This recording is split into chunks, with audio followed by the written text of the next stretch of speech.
We sing praises to your name.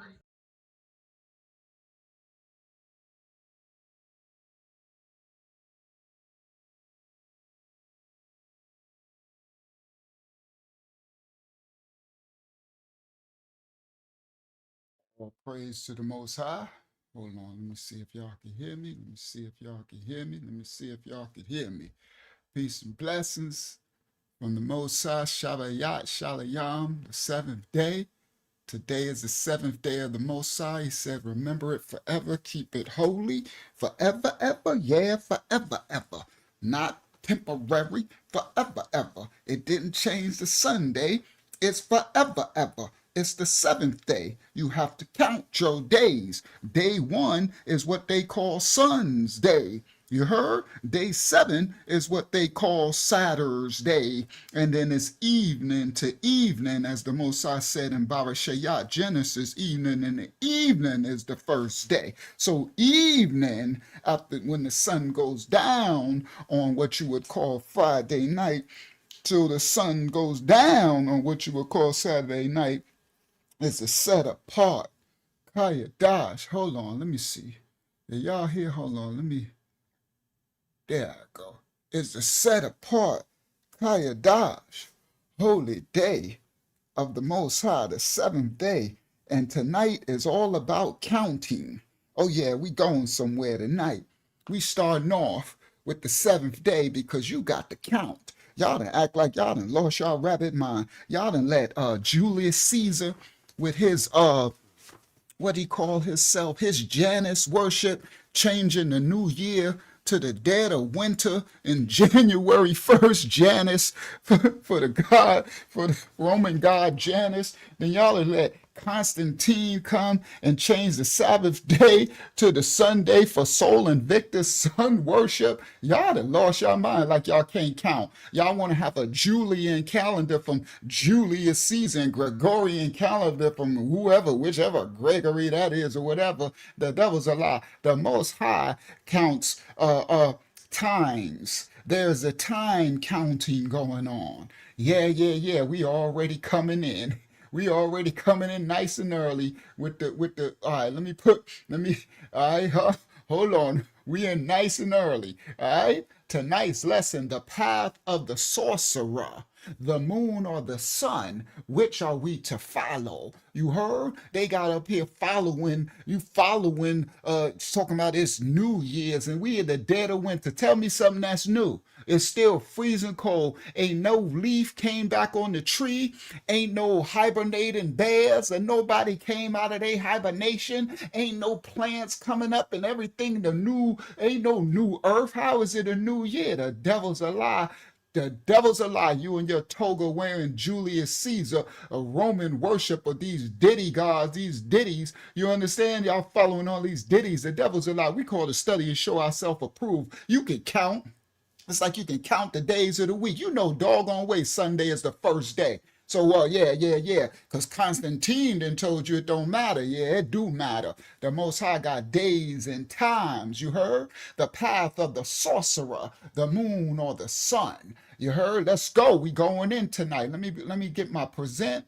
Invite my guests. Let me invite my brothers and sisters to join. Oh, Uncle Unc on the screen.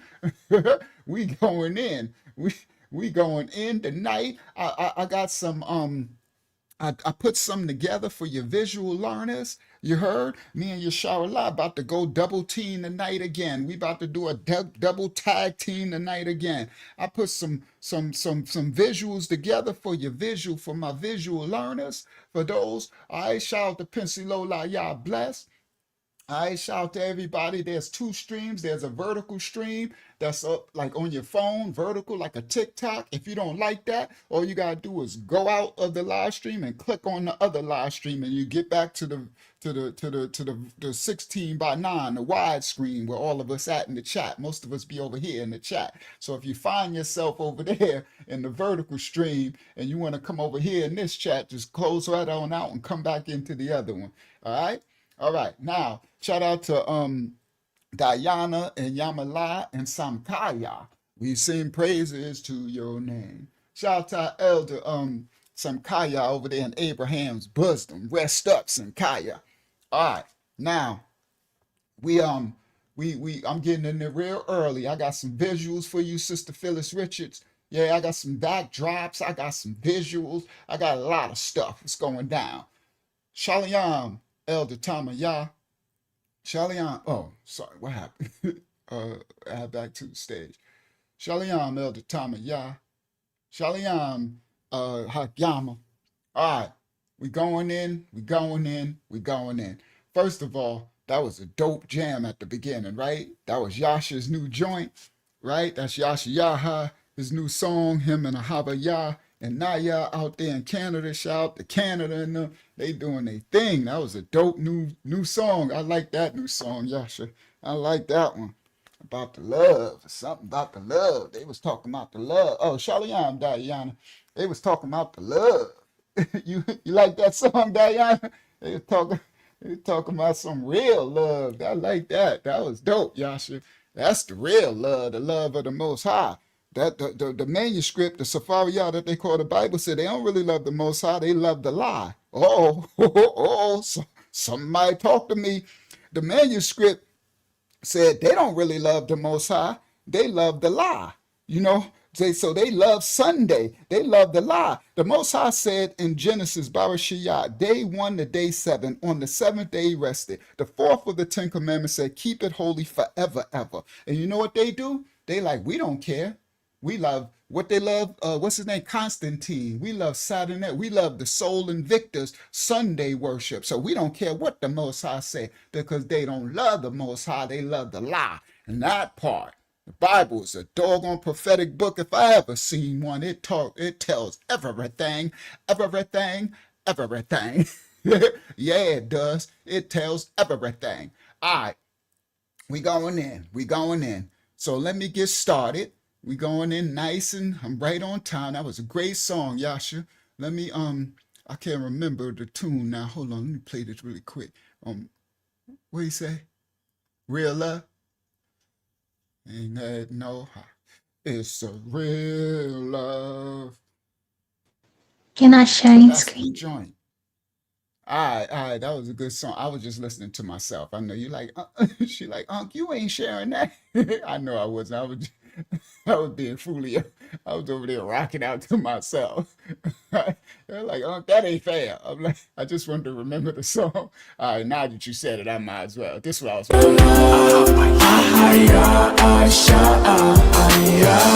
This love give your eyes for your see. The full work of the Almighty. Real love, it won't make me a liar.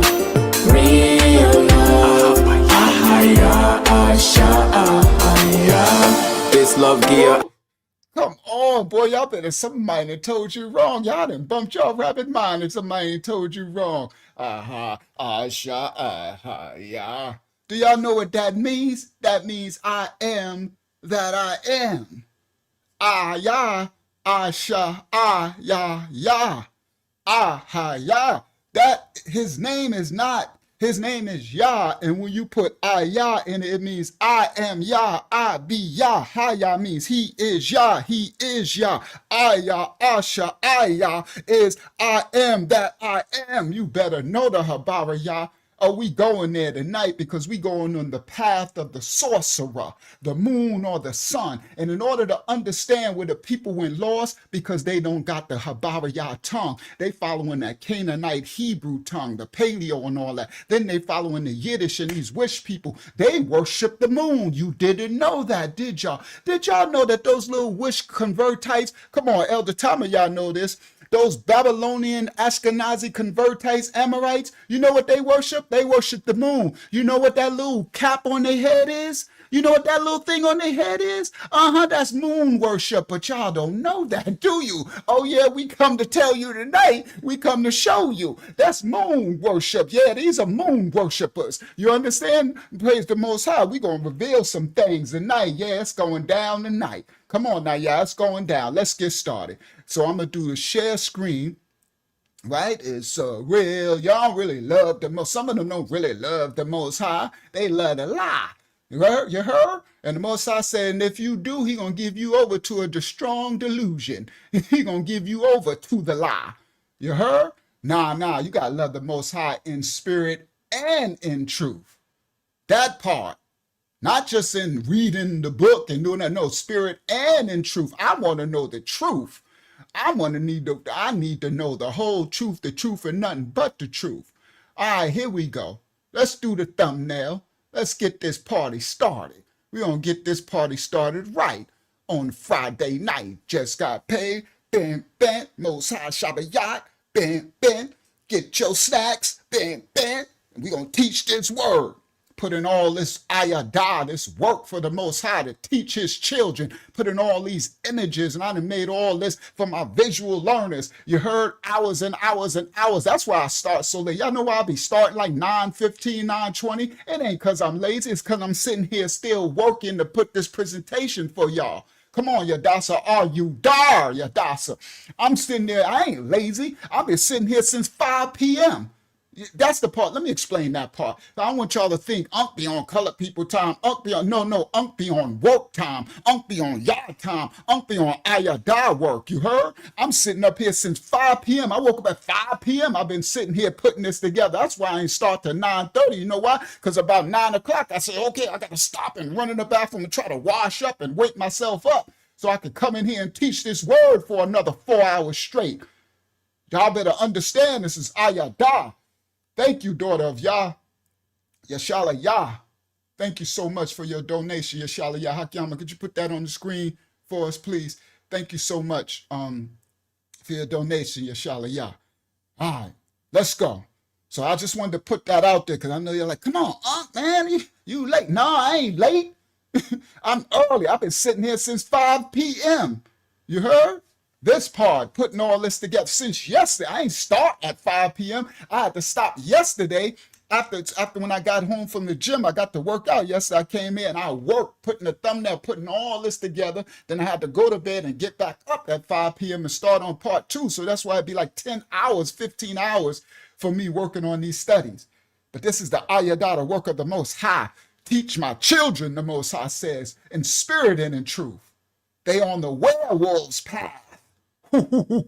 Yeah. Somebody done told you wrong. They on the path of the werewolf. Oh, what is that? Yeah, look at the two paths. Y'all see the two paths? Somebody dissect this thumbnail. Y'all dissect it. Two paths. One is the moon, one is the sun. The werewolf's path. The path of the sorcerer. Do we follow the moon or do we follow the sun? Oh, yeah, shook it. Y'all know they do the werewolf with that moon stuff, right? That's why I put that in there with that werewolf in there. Y'all know I be putting this work in. All right? Now, let's go. We going have tonight. another donation. Thank you so much. Let me see it. You put it on the screen? Zayana. Thank you, Zayana. I humbly receive. Thank you so much for your donation, daughter of Yah. I humbly receive. Praise Yah's holy name in his rightful order. Now, the werewolf. You heard? We following come on, Dolores Yah, we going somewhere. The werewolf's path. Yeah, they following the wolf. You heard? Come on, sisters, come out of that following the moon. A lot of the sisters be following the moon. I remember we had a sister here early when the ministry about 4 years ago. She couldn't come out of that moon worship. I'm like, that is not of Yah. You ain't been following the moon. And she left and now she's somewhere still following the moon. She ain't nothing but a werewolf, still howling, still in her sin. Yeah, she is. She in these other Hebrew Israelite channels. She know who she is. I ain't got to call out no names. You heard? She still running around all in these Hebrew Israelite channels. These people be following the moon. You think they don't? Moon worship. Oh, it's going down tonight. Yeah, we got some sposing to do. All right, so where I'm going to start? How I'm going to start this party off? How you going to start it off, Uncle Unc? All right, so first of all, let me see how I'm going to start this off. Do I want to start off with there? No. I might start off with there. Let me start off Yeah. Who are we following? Who are we really following? Do y'all know all of the words that we speak in this English bastardized language of tongue, spells, and... All right, let me turn my mic down a little bit. This English language of bastardized spells and curses, this tongue we speak, do y'all not know that we speak in this Greco-Roman tongue? And these were polytheistic fallen angel worshipers. They worship all these gods that they got from the Canaanites, the Phoenicians, and all them. Oh yeah, we going somewhere. I could turn up a little bit. I don't think I'm gonna get too loud. Not yet, right? So we following these idiot juices. So everything in this bastardized English tongue is the tongue of curses and spells. So almost, I can't even say almost, every word that we are speaking that they made this English tongue up, right? The last language, we did a linguistic language last time, right? This is the Germanic Indo-European language of tongues, right? We did the tree last time, right? So all of these words are actually gods and deities and fallen angels. Every last word. Like Tuesdays, Thursdays, I think it's Thursdays, and Wednesday is Odin's days, and Saturday is Saturnalia, Saturn, the sun, and Sunday is Sol Invictus, like everything. Do y'all not know that there's a word for, because we speaking of times today, the path of the sorcerers. You heard? Who are we really following? Are we to follow the moon? Are we to follow the sun? What are you following? They got a word in our English tongue, and it's called hours, right? You know, hours, the hours of the day, right? Every word we say, they got us calling on gods. And everything you celebrating, you worshiping these gods. In Greek mythology, there is a god called Hore or Horai. Okay? In the Greek, they call him Horai. I call him a whore. The Lord, Mama call him a whore, Daddy call him a whore, I call him a whore. So the Greek always put this in there, right? They all about the ditty and the whore, right? So they got a god called Horai. And that translates into the English word hours. Like the hours of the day on the clock. So when we say, what hour is it? You're literally saying, what hore is it? Horai. All right? And it also transliterates to the word seasons. Okay? Where the goddesses of the seasons and the natural portions of time. So Hore is H-O-R-A-E. Y'all can look it up, study to show yourself approved. Don't take nothing I say on face value. Study to show yourself approved. Hore or Horai means hours or seasons. And these were the goddesses of the seasons and the natural portions of time. So all these things that they be having us speaking are actually Greek. Do y'all understand? We're still, and the Romans come from the Hellenes, the Greek. Okay? So everything that they got to speak and celebrate, everything is these gods. I got another one for y'all. Do y'all not know do I want to say this one now? Or I'll save it for when I get there. There's another, no, I'll save it for when we get there, because I'm going to show it. There's another God. The boy, that's crazy. These words are crazy. All right, I'll say that till I get there. All right, please hit the like button. Thank you, Malaka. Y'all, shout out to United Kingdom. Shout out to everybody all over the world. Please hit the like button. Come on in so we can get through the shadow ban. We on the vertical. We on the live. They shadow banning the mess out of us. I mean, they really on me. They on me bad. They mad at me. All right, they stopped all my subscribers. I'm like, it was going up for a minute. Hey, they just shut it all down, whatever. Right? Shout out Sister Kelly Perry. Shout out to Yaron. Sorry, I can't see much of the chat. They're already blocking the chat on me already. But let's get started. All right? The path of the sorcerers. All right? Now, what are we really worshiping? See, worshiping the moon is actually worshiping a god. And guess what, everybody? Guess what this God's name is? I'm going to show y'all. The worshiping of the moon.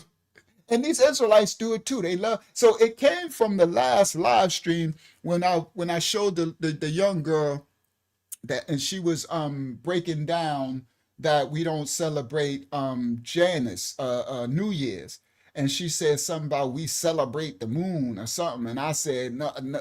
I said the devil's a lie. We are not called to celebrate nobody's moon. We don't celebrate the moon. All right. That was this stop share, right? Let me just do this correctly so I can bring some context. Share screen, bang. Donna Briggs. Yo, do y'all know I've been saying Donna I've been saying Donna Briggs for Donna Briggs. Yo, that Donna Briggs stuff is hilarious. Donna Briggs. I used to be walking around and they're like, Donna Briggs. All right, so anyway, let me just stop being stupido. All right, so this is the young sister, you know, she said, stop celebrating. We're celebrating New Year's. You're definitely out the loop. First off, the moon gives us a sign. The moon tells us when the month begins. That's why we celebrate new moon. So see what she said? She said the moon tells us when a month begins. That's why we celebrate new moon. No, we do not. You are not supposed to celebrate no new moon. Okay? So this is what triggered, I guess, this study. I guess Yashara Allah said, all right, because I brought it out. I guess Yashara Allah said, all right, since you brought it out, I'm about to jump on the coattail and we about to go in. All right. So when she went in, then I said, all right, I'm about to jump on your coattail, Yashara Allah, and we about to do another. I guess we about to do a tag team. You heard? Everybody, we do not celebrate no moons. All right? tells us when the month begins. That's why we celebrate new moon. Wrong, sister. We don't celebrate no new moon. But I'm glad you're trying to come out of the lies. All right? So now, let's get this party started. Which one I'm going to do first? Let me do my little backdrop, right? Because we got a lot to bring out tonight, right? So I'm going to do my little backdrop first, right? Then I got some videos. I got all type of stuff. We got some breakdowns for y'all. Share this tab instead. Full screen. Hakiyama, let me know when the backdrop finish, if it finished before I finish my intro. We going in. Tonight is going to be a very, very powerful lesson. Thank you, Yashara Allah, for assisting me tonight and us breaking this down for the children of the Most High to make them understand what are we following.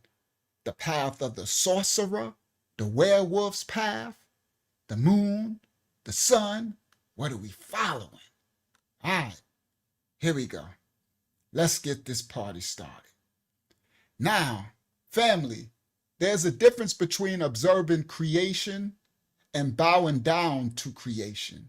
And tonight, we must ask a question that many are afraid to ask, especially in modern faith spaces where spirituality has become emotional, aesthetic, driven by trends, right? It's, you know, even We the People of the book was a whole trend from 2020. Now it's been died down a little bit. Everybody, we the people of the book. It was, you know, right?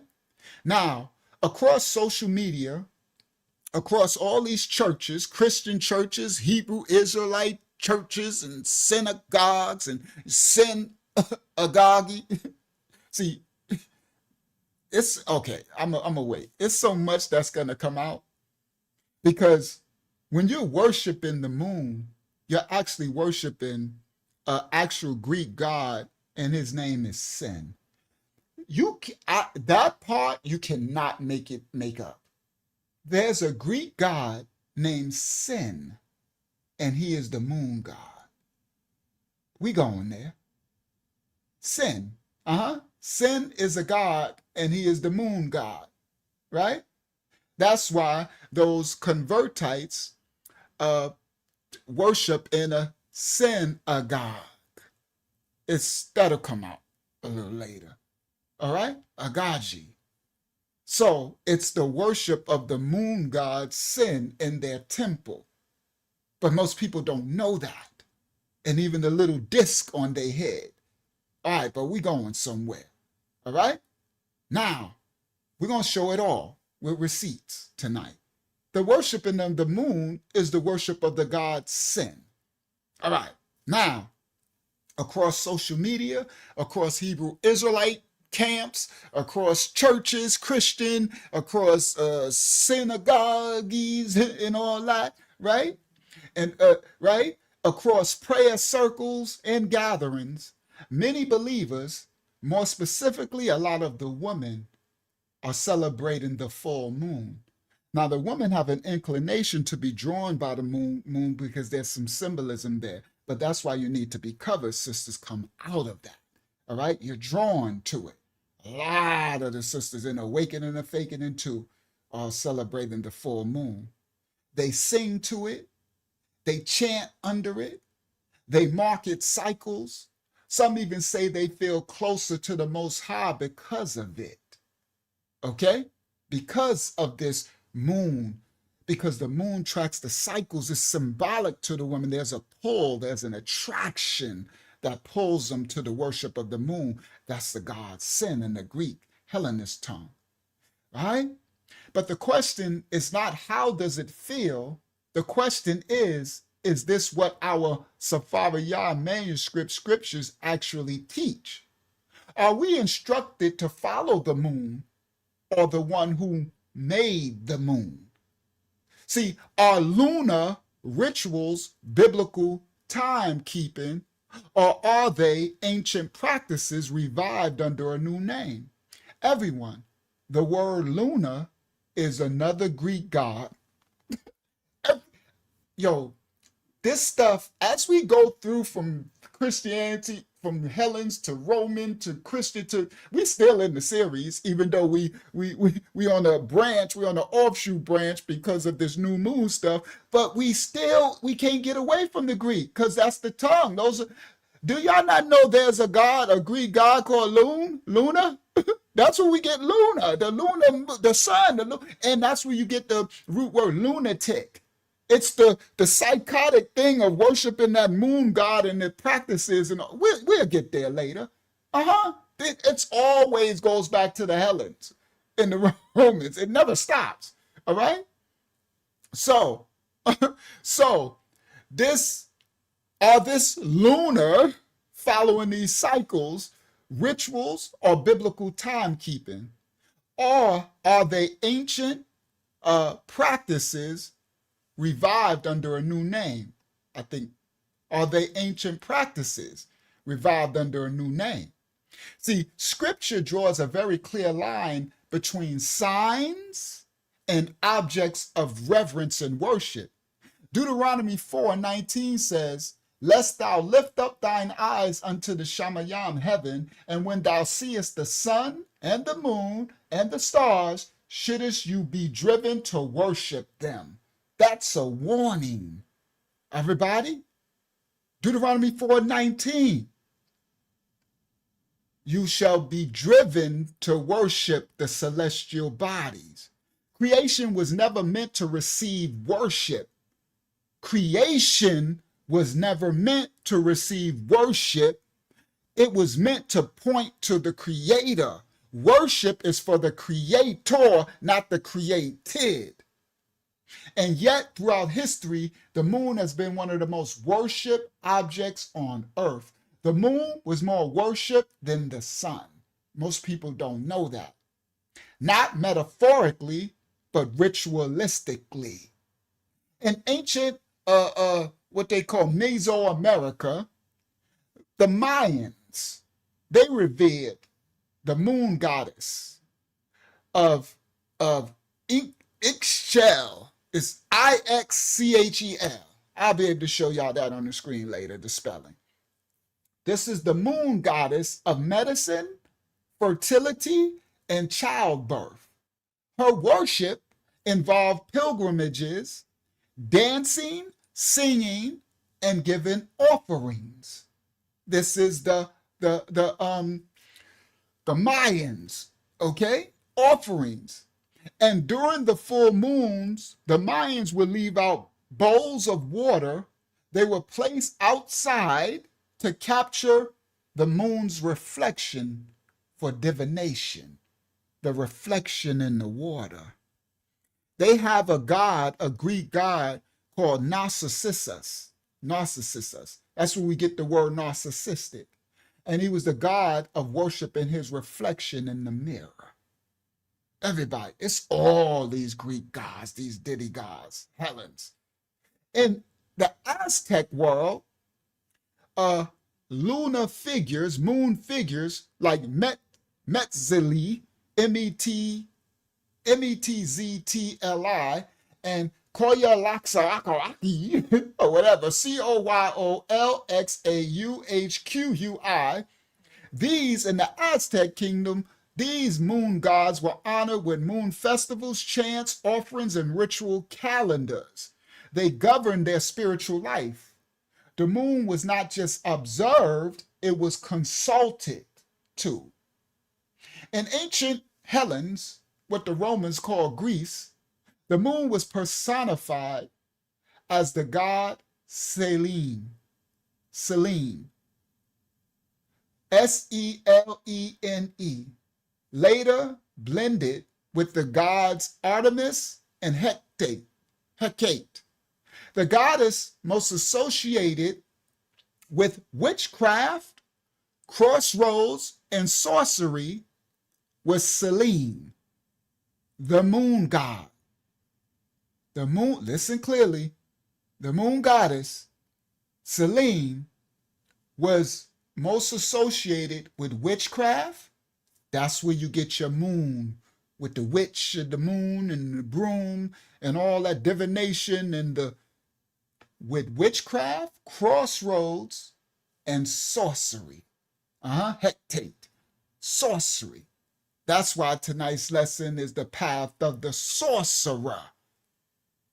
Full moon festivals that they had, like the biggest festival called Pandia, Pandia, Hellenes, all through Rome, all through ancient. These included chants, offerings, and ritual performances, as well as sacrifices.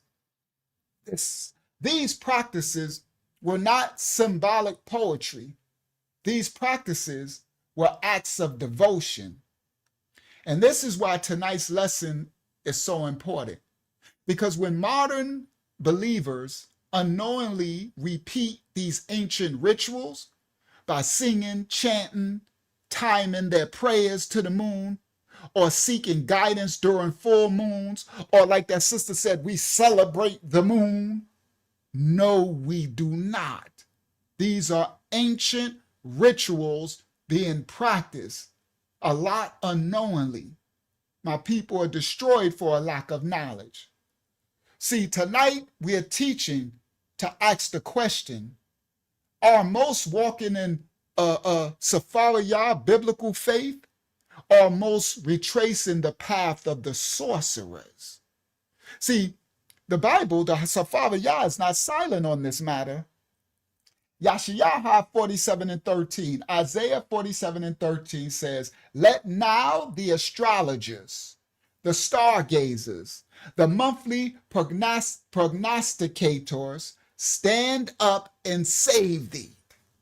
All right? The prophet, it says, okay, y'all want to follow? Ain't nothing new under the sun. Y'all want to follow these astrologers, stargazers, monthly prognosticators, prognosticators? Then let them stand up and bring you salvation. See, the tone in Yashayaha, Isaiah 47:13 was not praise. It was a judgment. See, the Most High does not receive and does not support the idea that guidance comes from the heavens rather than from him. But they're seeking guidance from the heavens. This teaching ain't an attack on nobody, not on no women. It's not an attack on curiosity. It's not an attack on trying to study the created things. Tonight's teaching is about discernment. There's a difference between understanding times and seasons. And tonight, y'all going to have the full, complete understanding of it. Thank you to the Abba Yah first and foremost, and me, Unc, and our sister Yasharallah for our diligent studies. Y'all going to have the full understanding of the times and the seasons according to the Safari Yah, according to the Most High Creator of all things, our Abba Yah. Now, there's a difference between understanding times and seasons and turning times and seasons into spiritual worship. Yirmiyahu 10 and 2, Jeremiah 10 and 2 says, learn not the way of the heathen, and be not dismayed at the signs of heaven. See, the moon was given as a marker of time, not to rule your thoughts or your spirit, not to be worshiped. So tonight, Mararayah, we're going to slow it on down. Come on, Yasharallah. We're going to, Yasharallah. We're going to slow, and Yasharallah too. We're going to slow it on down. We're going to ask some honest questions. We're going to break down and examine the scripture. We're going to examine historical receipts and facts. And we're going to do a comparative analysis of exactly what is written with what is trending in religion and culture. Because the Safariyah they call the Bible never commands us to be chanting to no moon. It never commands us to be singing to no moon. And it never commands us to be seeking guidance from the moon. No, it don't. And when these practices align with more ancient pagan rituals, when they align with those more than they align with biblical instructions, then this discernment, this teaching becomes mandatory. Family of the Most High of every nation, kindred, and tongue, not everything that feels spiritual is from the Most High.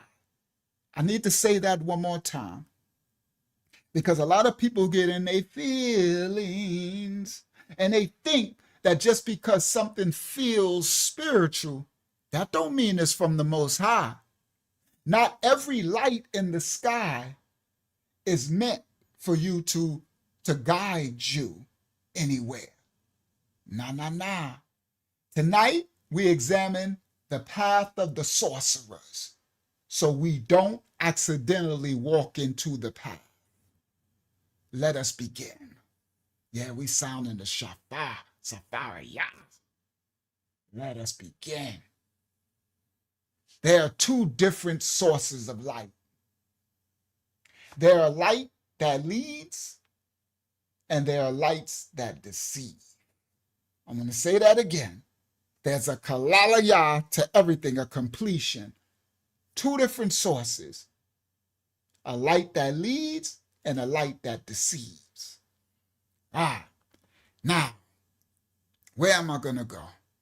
Let me see. Where am I going? How am I going to do this? How am I going to do it? I got so much to bring out. Y'all instruct my path. Instruct my path. Now, where do I want to go first? All right, so let me see. Where am I going to go here or am I going to go there? Am I going to go here? Am I going to go there? Oh, let's do video clips, right? Then as I do video clips, then I'll come into my, Then I'll come into me and Yasharallah's breakdown and then all right. So let's do video clips first. So let me come over here. Let me grab, which one is first? First video clip of tonight. All right. Copyright disclaimers are in effect. Share this tab instead. Full screen. For educational purposes only. We don't own rights to the video. We just reacting and breaking it on down. Let's go and bring out some of the ancient practices of moon worship. I wanted to give y'all some visuals as I continue to give y'all other as before we break it on down, right? Copyright disclaimers are in effect. Here we go.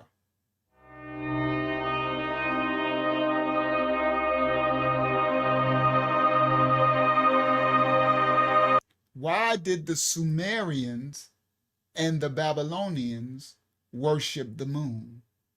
Mm-hmm.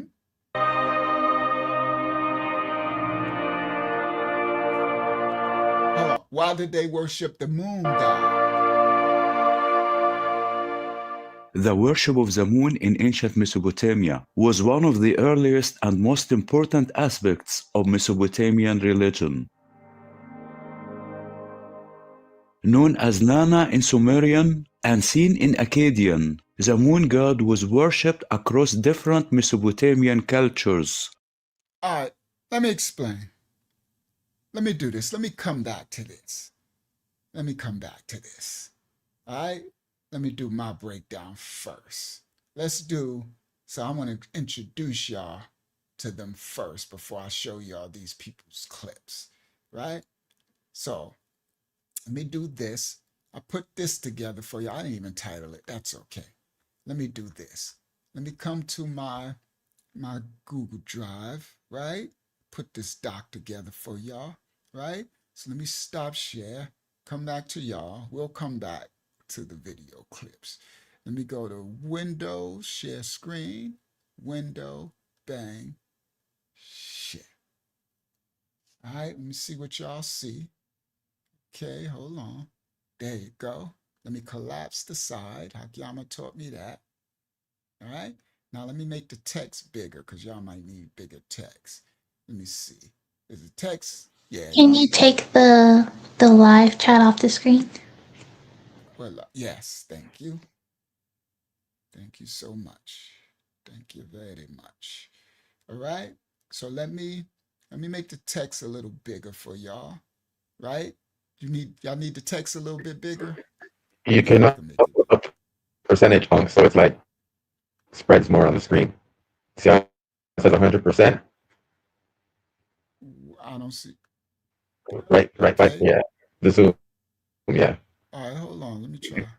So if I'm, I can bring it up Go like to like 125, 150. Oh, hold on. Let me see.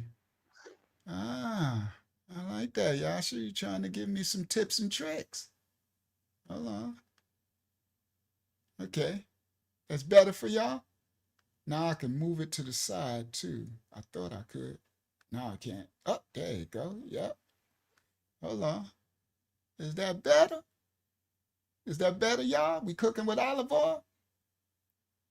All right. All right. Yeah, Yasha, your audio is muffled. That's better? Okay. All right. All righty then. All righty then. So I put this together for y'all, right? This right here, when we did our lesson on Babylon and the Ubaid period and Urek, when they came out of the Noah's Ark and the children and they landed on Mount Ararat, and then they came down and Ham got a lot of this land, and Cush went up into the mountains and he got messed with some fallen angel. That's where Nimrod got his mess from. And then Arphaxad came down and got the Levant region, what they call the Shemitic, they call that the Mesopotamian and stuff. And then Cush followed him, Nimrod and them, and that's where you get and this is the the Tower of Babel temple and Ziggurat and all that stuff. The reason why that's on the screen, because a lot of that moon goddess worship happened with that. All right? So this image here, right? Dang, the image is really big, but that's okay, right? Let me make it a little smaller so I can show the images. There you go, it's a little more, right? So this image here, they worshiping the moon god. See? We'll get there. And this one is in the Metropolitan Museum of Art. It's a cylinder seal and modern impression of the Battle of the Gods in Acadia. All right? Sumer, Acadia. They're worshiping the moon god. All right? Now, all right. So, who are they? Who they be? Nana is the Sumerian and Sin is the Akkadian. Nana is the Sumerian name for the Mesopotamian moon god. Now remember, Acadia comes from Sumeria, all right?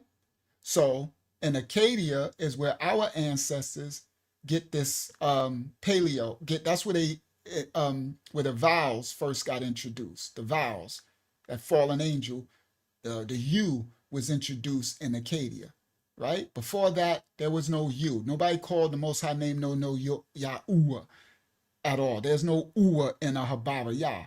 That's Acadia, where the U was introduced, these vowels, okay? That's when our ancestors started calling on that. Later, Ugarit and all that, when you get Yahweh and all that stuff, okay? Now, so the U was the first vowel sound added. Sorry, that ain't his name. His name is Yah, all right? And whatever you add to Yah is describing something. So if you know the original Hebrew tongue, you're going to have to explain to me what Uwa means, if you think that's his name. Because Uwa is describing something about Yah, and there's no Uwa in Habarayah, all right? There's no vowels in it. So it's just basic linguistics and etymology. So a lot of us study to show ourselves a little bit approved, right? You follow these, what's this book? Strong. We're gonna pull out Strongs and all this stuff. These that's Canaanite, okay? All right, but anyway, and we're gonna bring some Strongs out tonight because we got to just like we go to these sources that the world follows, right? Right, I go to like tonight, I got my sources in here. See? Encyclopedia Britannica, right? EBSCO, Smart History, Collège de France, Collège de France, right? Because people like to see your scholarship, your sources. So tonight we're gonna show some Strongs to make our point, right? Thank you, Yasharallah, for that election, right? But we going somewhere, Delara Shah. So Nana, oh yeah, we back to the Il Nana. I know y'all like the Nana again. Yeah, the Nana. Right? Welcome back to the Nana. Can I make this a little smaller? No, I can't. Because I made it so big, I can't make it small. Nope, it'll cut. Let me see. Because I can't see the chat at all now. All right, I can see a little bit of it. All right. All right. So, because I made this so big. Nah, I think I need to do it the other way, Yasha. Because then now I can't see the chat at all. Because when I try to cut it, let me see if it cuts down. Yep, it does cut down for y'all. Yeah. All right, so let me do it the other way. Let me go back to 100%. That was a good thing, but I can't see. And then let me try to up the font and see if that works. Control A, and I'm gonna go up, up, up, up. Yeah, see, this works better because now I can make it. All right, let me see. Is that good for y'all as far as, nope, let me make it a little bigger. Let me see. Yeah, that's good for y'all. All right, and now I can make it smaller so that I can still see the chat. There you go. All right, so that was good, Yasha. Thank you, but it made the thing where I couldn't collapse it down. All right, now I can see the chat. All right, I'm gonna do this whole study without seeing the chat. All right, now we cooking with some olive oil and some whatever good oil. We cooking with some good oils. Got that good oil. Thank you, Yasha. All right, here we go. The Nana. We back to the Il Nana. Foxy Brown. Oh, every time we go to Samaria, Foxy Brown show up, right? The Il Nana. We back again. You can never get away. Just like you go to the Greek, you get the little wee-wees and the ditties, right? Every time we go back, we going to get Enlil, Enki, and Nana, all that, right? You get right back. So Nana is a Sumerian name for a Mesopotamian moon god, all right? Now, these are supposed to be males, though. The Nana, yeah, avocado oil, cooking with, thank y'all. Give me some oils. I'm cooking with some avocado oil and some some good oils, right? Nana is the Sumerian name for the Mesopotamian moon god. In Acadia, his name is Sin. Sin. You can't make it up. The god's name is Sin. Sin is the Akkadian form of the same deity's name, because when different cultures, they have different linguistics. So Nana is transliterated in Akkadian to Swin, Sin. All right? Now, in many sources, they are treated as one deity with multiple names: Nana, Swin, Sin. Names and what they mean. Encyclopedia Britannica notes a traditional scholarly idea that Nana may have originally referred to the full moon. Everybody listen. While Sin is designated to the crescent moon. So the full moon is the Sumerian Nana. The crescent moon shape is the god Sin, is designated to Sin. And also connects Nana closely to cattle herds in the marshy lower Euphrates region where this cult developed. In Mesopotamian religion summaries, Nana, Sin, is commonly listed as the son of Enlil.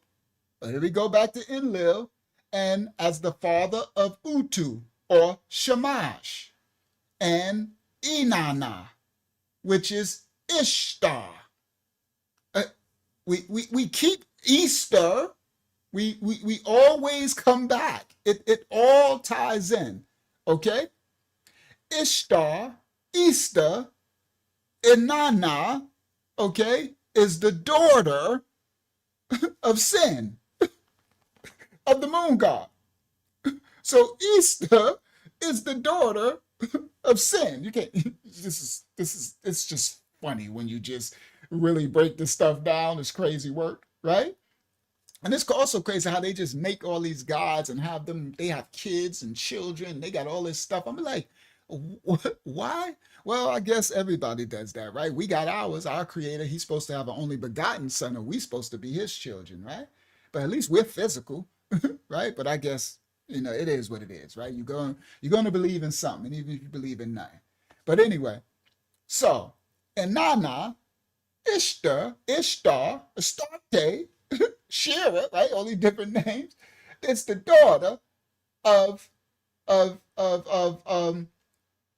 Sin. It's crazy work, the daughter of Sin. His consort, all right, Nana or Sin, the son of Enlil, his consort is Ningal, often paired with him in temple contexts and texts. Was the moon god's most famous cult center. Southern Mesopotamia, Nana's great city. Okay, of Chaldees, all right? Of Nineveh, of Shinar, of Nimrod, of Babylon, of Sumer, was the moon god's, Nana's most famous cult center.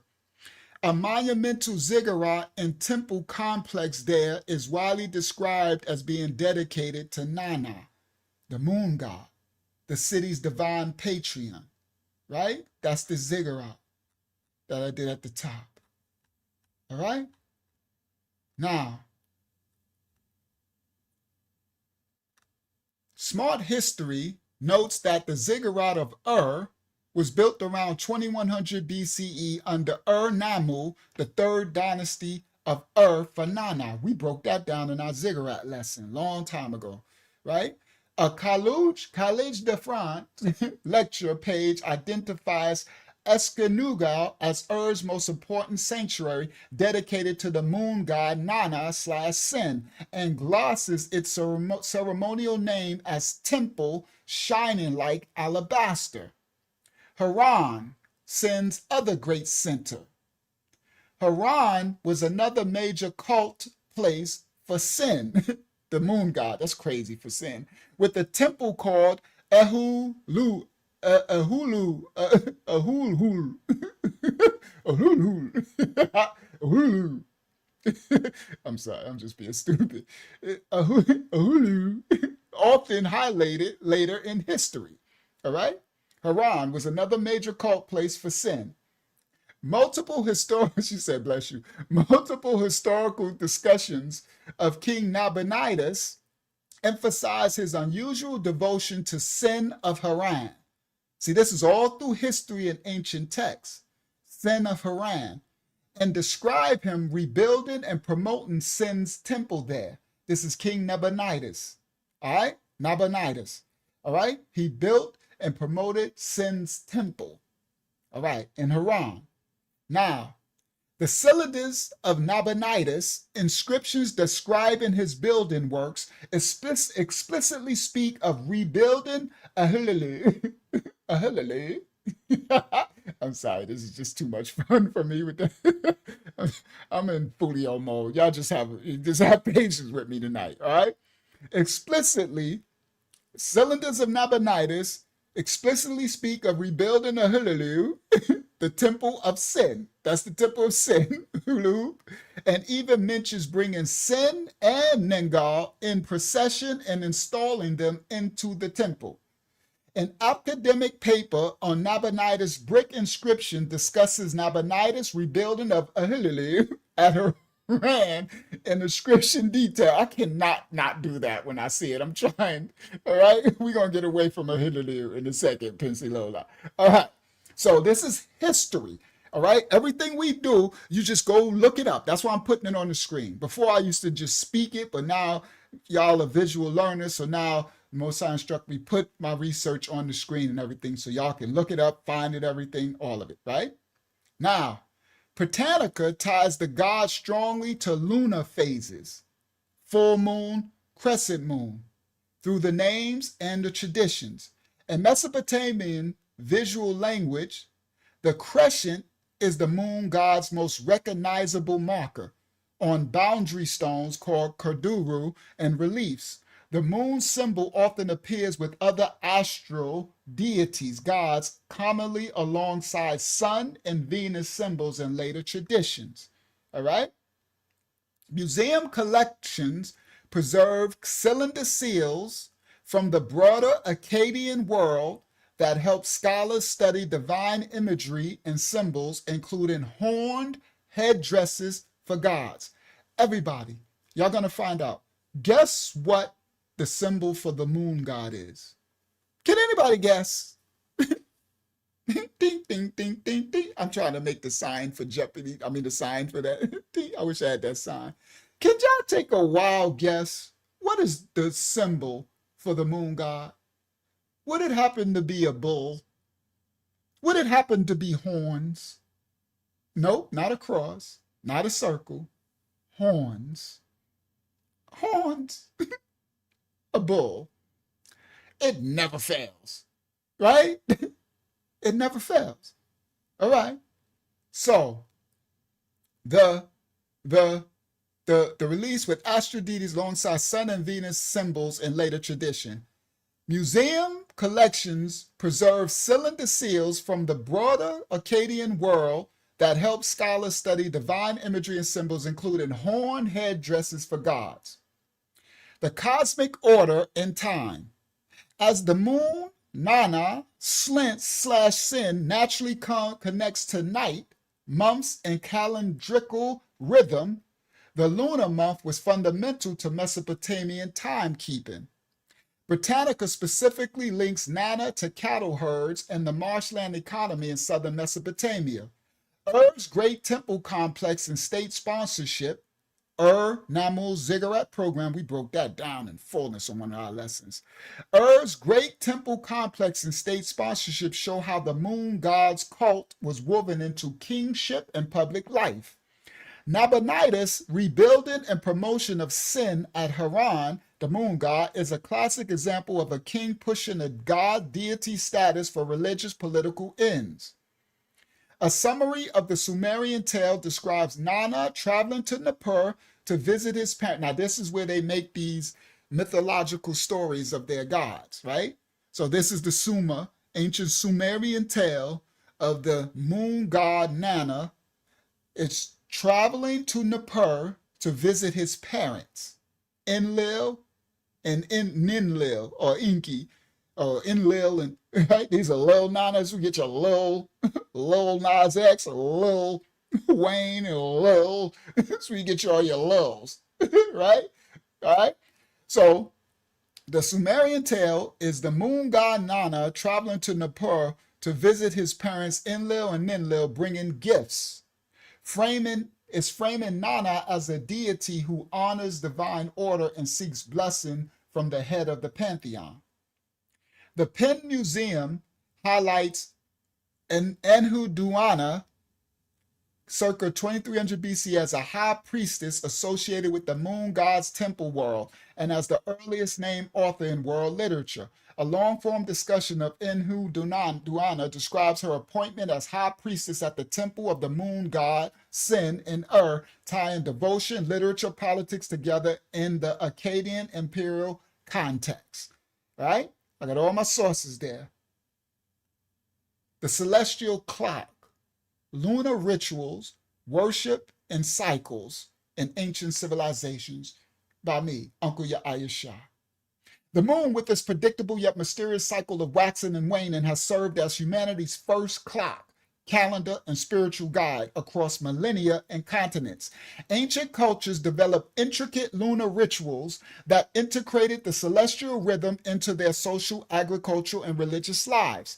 These practices, ranging from full moon celebrations and ritual chanting to the precise marking of lunar cycles, reveal a profound and universal reverence for the night sky's most luminous body, the moon. This lecture tonight, this study, will provide a comprehensive breakdown of these ancient traditions, highlighting the common threads and unique expressions of moon worship in various civilizations. The moon as a calendar. The practical necessity of timekeeping often intertwined with spiritual belief, establishing the moon as a fundamental marker of the cosmic order. The civilizations of ancient Mesopotamia were pioneers in lunar moon timekeeping. The Sumerians are credited with developing one of the earliest calendars based entirely on the recurrence of lunar phases. Their month began with the first visible sliver of the new moon. Everybody listen. The ancient Sumer. Their month began with the first visible sliver of the new moon. The primary lunar deity was Nana, Sumerian, or Sin, Akkadian, later Babylonian. A male god whose waxing and waning symbolized the cycles of birth, death, and rebirth. Rituals, so it started off as a male. Rituals were highly structured around the lunar cycle. The 3 days of the dark moon, when the moon was visible, they were considered as omnius interregnum. All right, 3 days of the dark moon, necessitating strict taboos against beginning any new or creative period. So the 3 days of the dark moon, when the moon was dark and visible, it was taboo for them to do anything creative or new, such as planting any crops, growing any food, or even having sexual intercourse. This is the ancient Sumerian, later Akkadian, later Babylonian culture of serving the god Sin, the moon god, and Nana. Now, they wouldn't plant no crops and they would have no sex, right? Lunar eclipses were viewed as a direct assault on their god, often interpreted as a battle between the moon and a monster. To aid their god, the people would engage in ritual activities, including making loud noises to scare off the celestial assailant. That sounds like New Year's Eve to me, with all the making loud noises and banging pots and screaming and popping fire stuff, right? Now, when they would have a lunar eclipse. Ancient Celtic traditions. So I went to the Mesopotamia, the Sumerians and the Babylonians. Now we're going to the Celts. The ancient Celts, particularly the Gauls, also relied on the sophisticated lunar calendar, the calendar called the Caligini.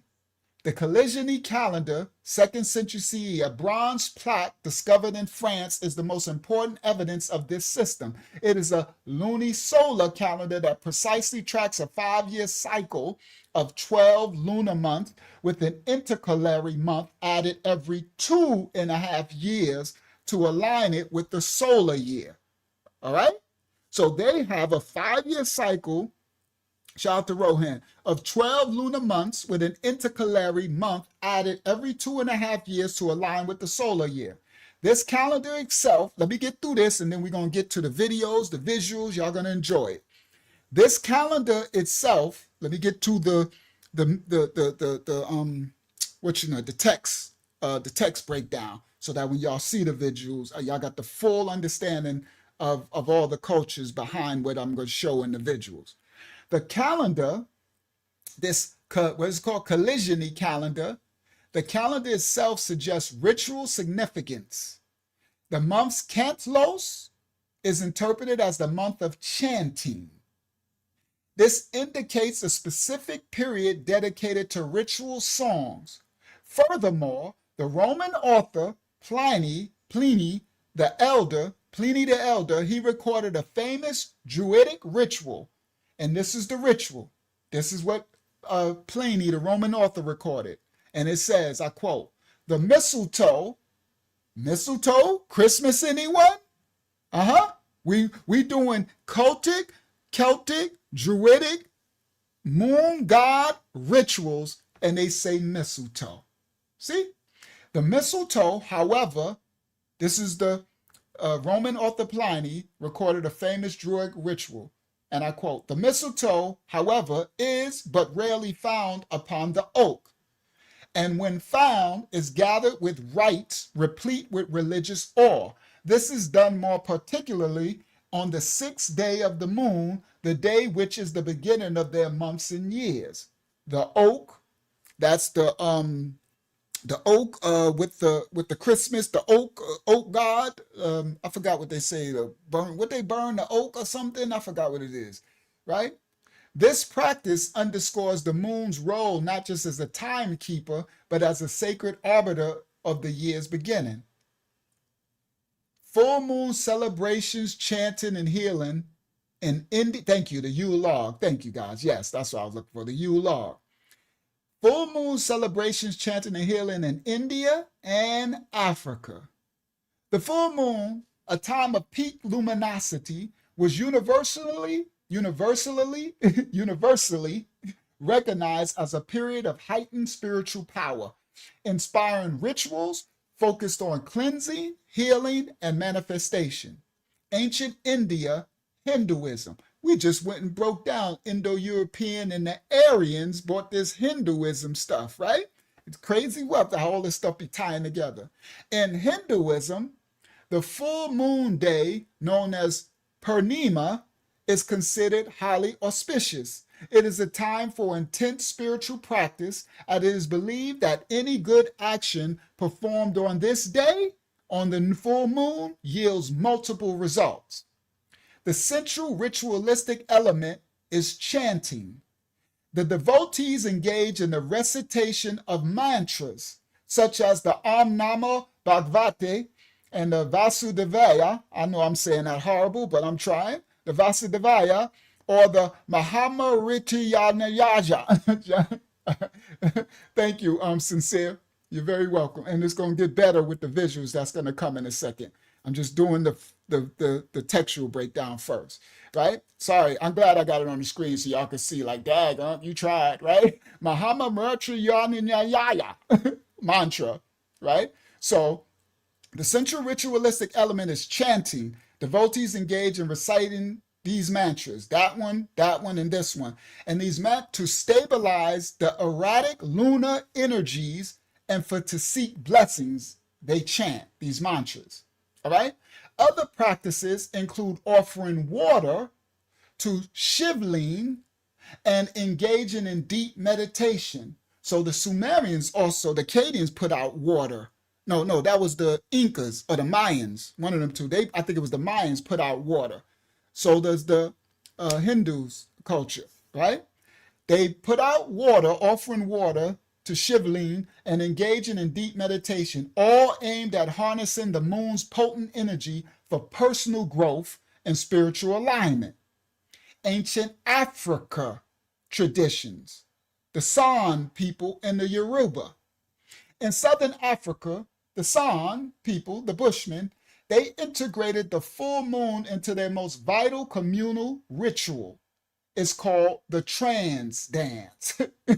Everybody, Baharamba, right? Yeah, they chant Baharamba, right?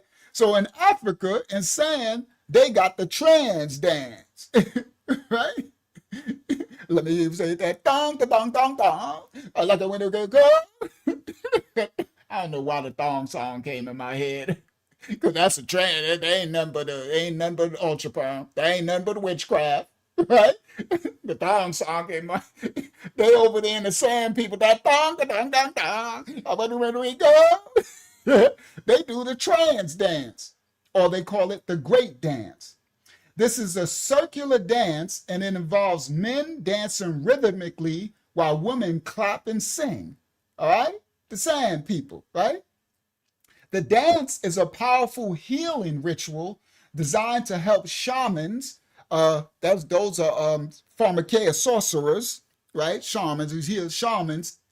The dance is a powerful healing ritual designed to help shamans enter a trance-like state and access to the spiritual world. It's a portal, and heal the community. The full moon often serves as the backdrop and spiritual catalyst for this profound all-night ceremony, the trance dance. Similarly, it's hard for me to say, similarly, that's a hard one. Similarly, Donna Briggs. Yeah. I'm sorry. I can't be stupid tonight, y'all. Allow y'all stop it. You have me to pop up every now and Donna Briggs. That's what they doing. They ain't doing nothing but Donna Briggs. This ain't nothing but Archer Power. But anyway, let me stay focused. All right. Similarly, I don't know if that's how you say it, right? Similarly, I don't know how to say that word. The Yoruba people of West Africa align their spiritual practices and festivals with the lunar phases.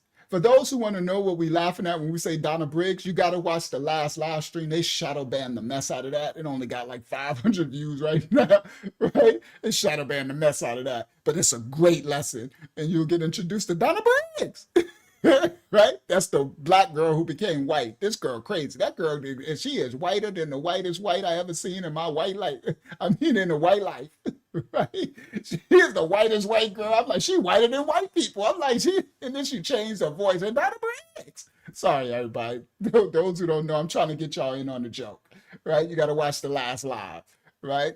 All right. And then you'll be caught up on the joke. All right. So, Similarly, the Yoruba people of West Africa align their spiritual practices and festivals with the lunar moon phases. The moon that they call a super is viewed as a gentle, nurturing leader, and rituals involve specific chants and prayers to align with this energy for peace and community well-being. Lunar deities and ritual performance in the Americas and the Mediterranean. The moon was often personified as a powerful deity whose myths were reenacted and honored through elaborate ceremonies involving music, dance, and specific offerings. We broke down the Mayans. Dagger that word. I'll tell y'all, I'll show y'all. I don't know if that's a IX, a LX chel. Is that 550 chel? Or so, I don't know how to say it. I don't speak Mayan. But the Maya revered the goddess, whatever that is, Chel, of moon. This is the goddess of the moon, medicine, and childbirth. Her worship involves significant communal effort, including pilgrimages to the sacred sites like Cozumel. The Mayan ceremonies were highly performative, featuring dancing, singing, and offerings of flowers and food. I always have a hard time, particularly fascinating full moon ritual involved divination. During full moons, the Mayans put bowls of water were placed outside to catch her reflection, a ritual believed to reveal omens or guide their decisions. This practice highlights the moon's role as a mirror for prophecy and guidance. The ancient Aztecs, we broke that down. Now y'all got to see the word I couldn't say. The Aztec pantheon included several moon goddesses, notably Netzli, the moon goddess, and Koyo-Alaxehakawiki, something, the moon goddess warrior. Full moon and eclipse celebrations were marked by moon festivals featuring music, dance, and offerings of food and flowers. Devotees would present sacred offerings to Metzli, such as silver. They would give him her moon-shaped amulets, and they would give her feathers from the owl, an owl, O-W-L, while they would recite prayers and incantations for fertility and protection. The Aztec calendar system itself was a dual structure. The Aztec calendar system combined a 365-day solar cycle called Yushupahualali with a 260-day ritualistic cycle called Tonal Paharahuali, demonstrating the moon's pervasive influence on their ritual life. So they had a dual structure, solar, 365 days, and a ritual cycle, 260 days. In the ancient Hellenes, voila, the Greeks. In ancient Greece, Hellenes, the moon was personified by the goddess Selene, who was later syncretized with the goddesses Artemis and Hecate. While Selene's cult was less widespread than her brother Helios, specific lunar rituals existed. The Pandia was an Athenian festival likely celebrated on the full moon dedicated to Selene or her daughter. Rituals included wineless offerings, Nathalia, that just hits all wrong, right? Nephilim I get. I also get the other one where they smash the dead. What's that called when they smash the dead, right? Rituals include wineless offerings. The practice of chanting is confirmed by the existence of specific religious texts. There was a Homeric hymn to Selena and the Orphic. Necrophilia, that's the word I was looking for. Hymn to Selena were recited, the latter addressing her, Selena, as a bull-horned moon and torch bearing. Everybody. A goddess with a torch, with the horned crown, whatever on her head. Sounds like the Statue of Liberty and the bullhorn Baphomet.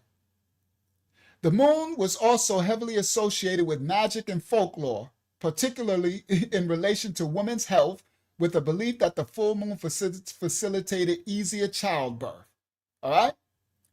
Now, the following table summarizes the key ritualistic elements across the ancient cultures.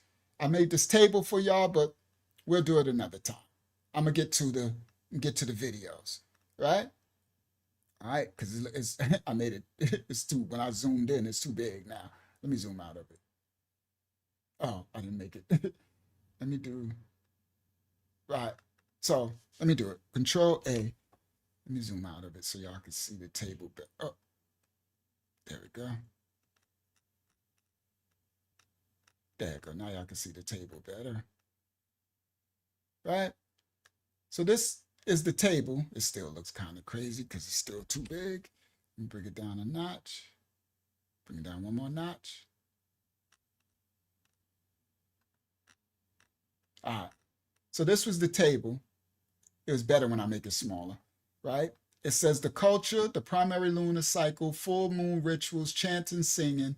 And then it goes to Mesopotamia, their god Nana, and the Sin, male god. First lunar calendar, eclipse, loud noises, scare of monster, rituals, noise, chanting, eclipse. Then you got the ancient Egypt. Their moon god is Khonsu and Thoth, Higa Thot. Higa Billy Carson, and they Thoth Thot. All right? The what's the names? All right, I made it a little small so we can, there it go. So you got the ancient Kemet, they got Khonsu and Thoth, Thoth, lunar cycles for floods and kingship, full moon celebrations and offerings, deep priestly chanting, and slow ritual vocal tones. Then you had ancient Hellenes, Greece, Selena, Artemis, Pandia, festival of full moon, wineless offers, Nephalia, recitation of Homeric chanting. Then you got Mayans, their god, Luna, ancient Aztecs, ancient India, Purnima, full moon, ancient Celtic, Caligony, full moon. They got their mistletoe harvest on the 6th day of the moon, chanting. Ancient Japan, Suku Yomi, lunar calendar for festivals. Tsukimi, moon view and offerings, poetry, traditional music and dance. Then you got the San people from Africa, trance dance for healing. All right, now, there are all my references. All right, now let's get started. Let's get to the visuals. Now that I broke that down, now y'all get to all visuals. Now y'all ain't got to worry about no white screens. You're gonna get some beautiful visuals as y'all get this teaching. So now let's get back to this breakdown. Stop share, right? Share screen. From here on out, it's good visuals for y'all. Got some good visuals. All right, let's continue. Let's let this brother break down the ancient Mesopotamia was one of the earliest and most important aspects.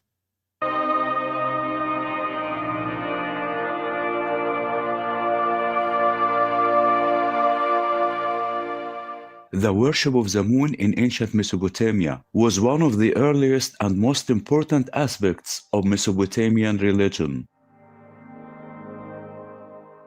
Known as Nana in Sumerian and Sin in Akkadian, the moon god was worshipped across different Mesopotamian cultures, from the Sumerians to the Babylonians and Assyrians. This devotion reflects the moon's vital role in these societies, which relied on its cycles to track time and guide agricultural activities. The night was viewed as a mysterious and powerful force, with the moon offering light and guidance within its darkness. Consequently, the moon god was seen as a protector and source of wisdom, embodying qualities such as order, foresight, and guidance. Worshipping the moon god allowed people to connect with cosmic rhythms. He way too slow. I can do this.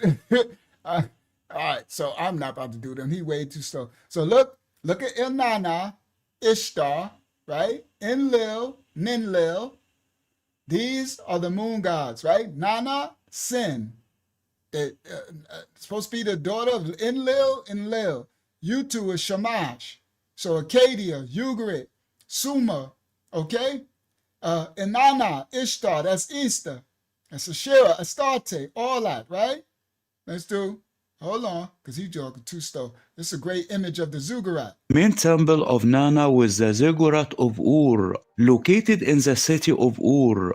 This ziggurat served as both a center of worship and an observatory, where priests and astronomers studied the moon's phases. By observing the moon, ancient Mesopotamians developed a natural calendar, essential for agricultural planning, allowing them to predict. And what's the name? Nimrod built his Tower of Babel on top. It's continually building on top of these ziggurats. Built up. And they continue to build up the Tower seasonal of Babel. changes and organize. All right, hold on, because I'm going to get to me and the breakdown. What's this one?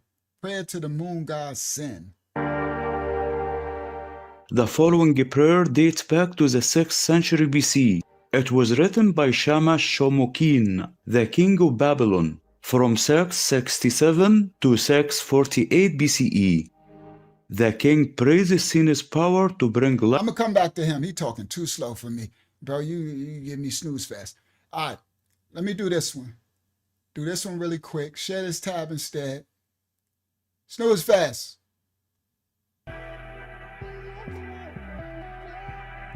Sin, also known as Nana in Sumerian, was indeed the ancient Mesopotamian god of the moon.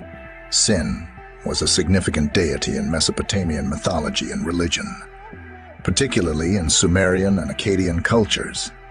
Sin was often depicted as a bearded man wearing a headdress with a crescent moon on it, which represented his association with the moon. He was considered one of the more prominent gods in the Mesopotamian pantheon and was revered as a god of great importance. The moon was seen as a celestial body with a cyclical nature, and Sin was believed to govern the moon's phases. In Mesopotamian religious practices, Sin held a role in divination, as lunar phases and celestial events were used to interpret omens. Temples dedicated to Sin existed in various Mesopotamian cities, including Ur and Haran, where priests would conduct rituals and observations of the moon.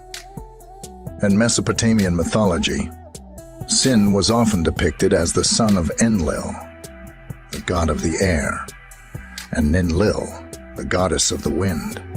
He was also considered the father of the sun god, Utu, Shamash, and the goddess of love and fertility, Inanna, Ishtar.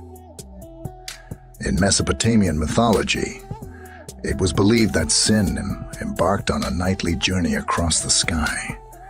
This journey was often described as a boat voyage in a celestial boat, symbolizing the moon's movement across the night sky.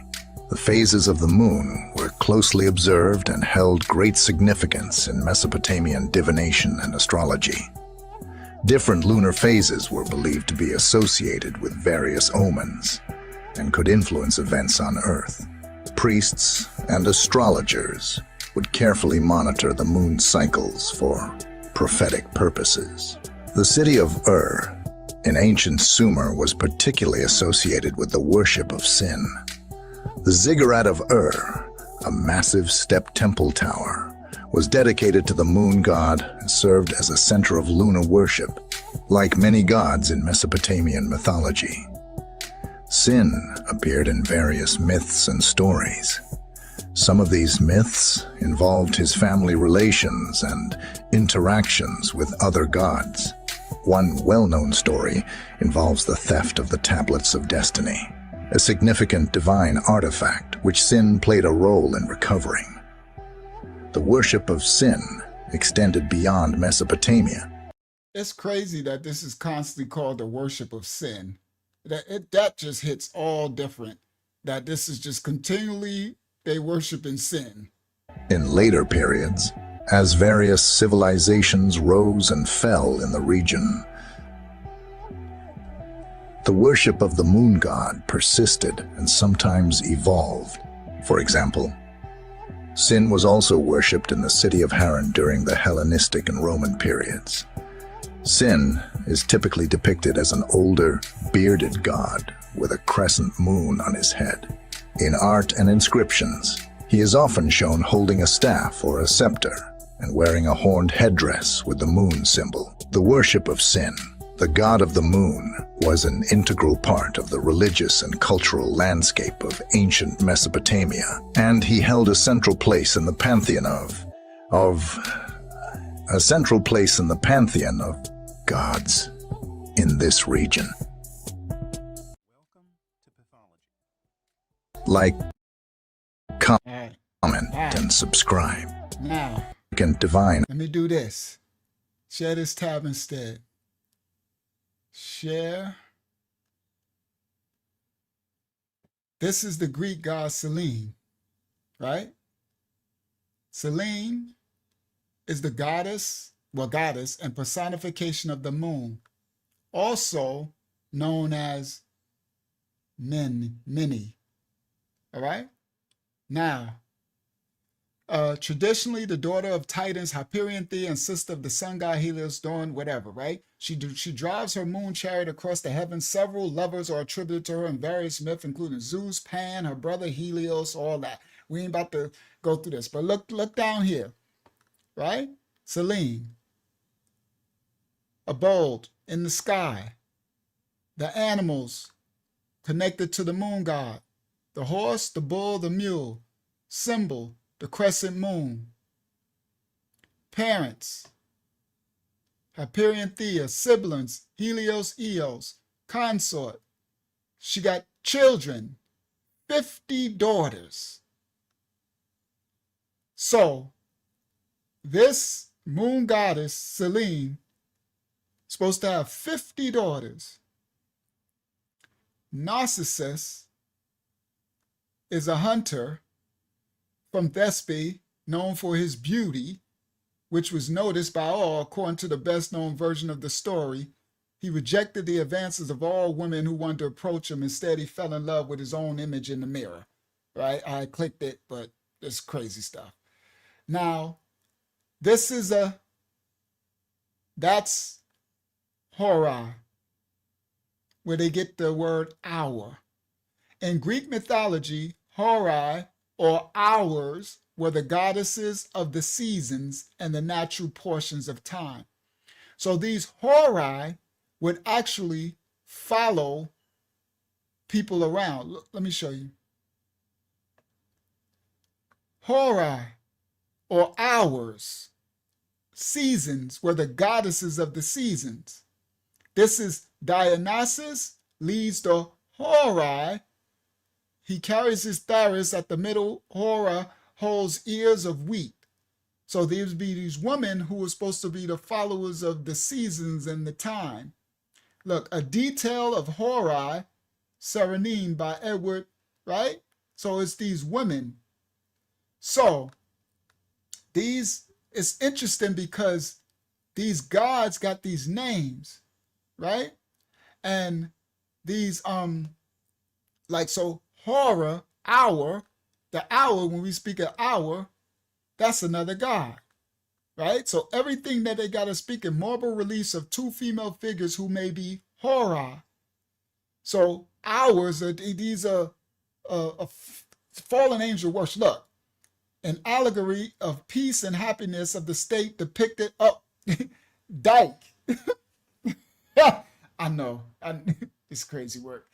Dyke is her Roman equivalent with Lustia.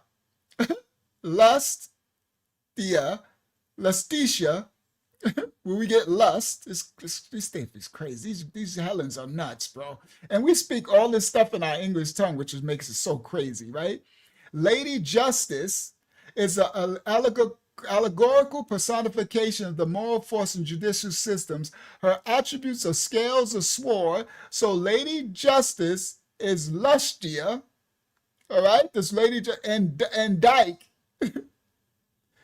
Dyke, or Dyke is sometimes also called Dykesion, whatever, is the goddess of justice and the spirit of moral order and fair judgment and transcendent universal ideal based on the immoral custom. It's crazy work. All right. So anyway, I'm like, these names, everything comes from these names. Eunomia. Eunomia is a minor but important goddess of law and legislation, right?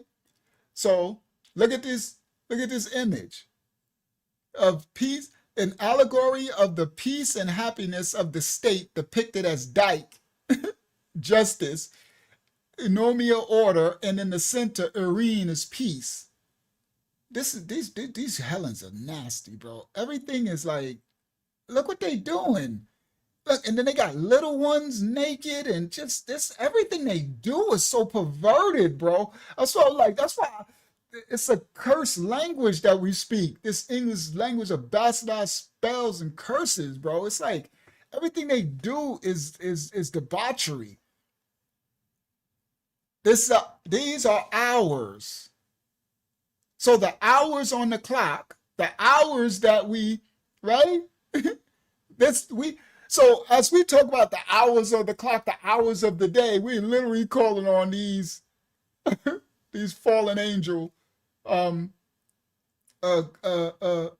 these Helens, gods and goddesses, right?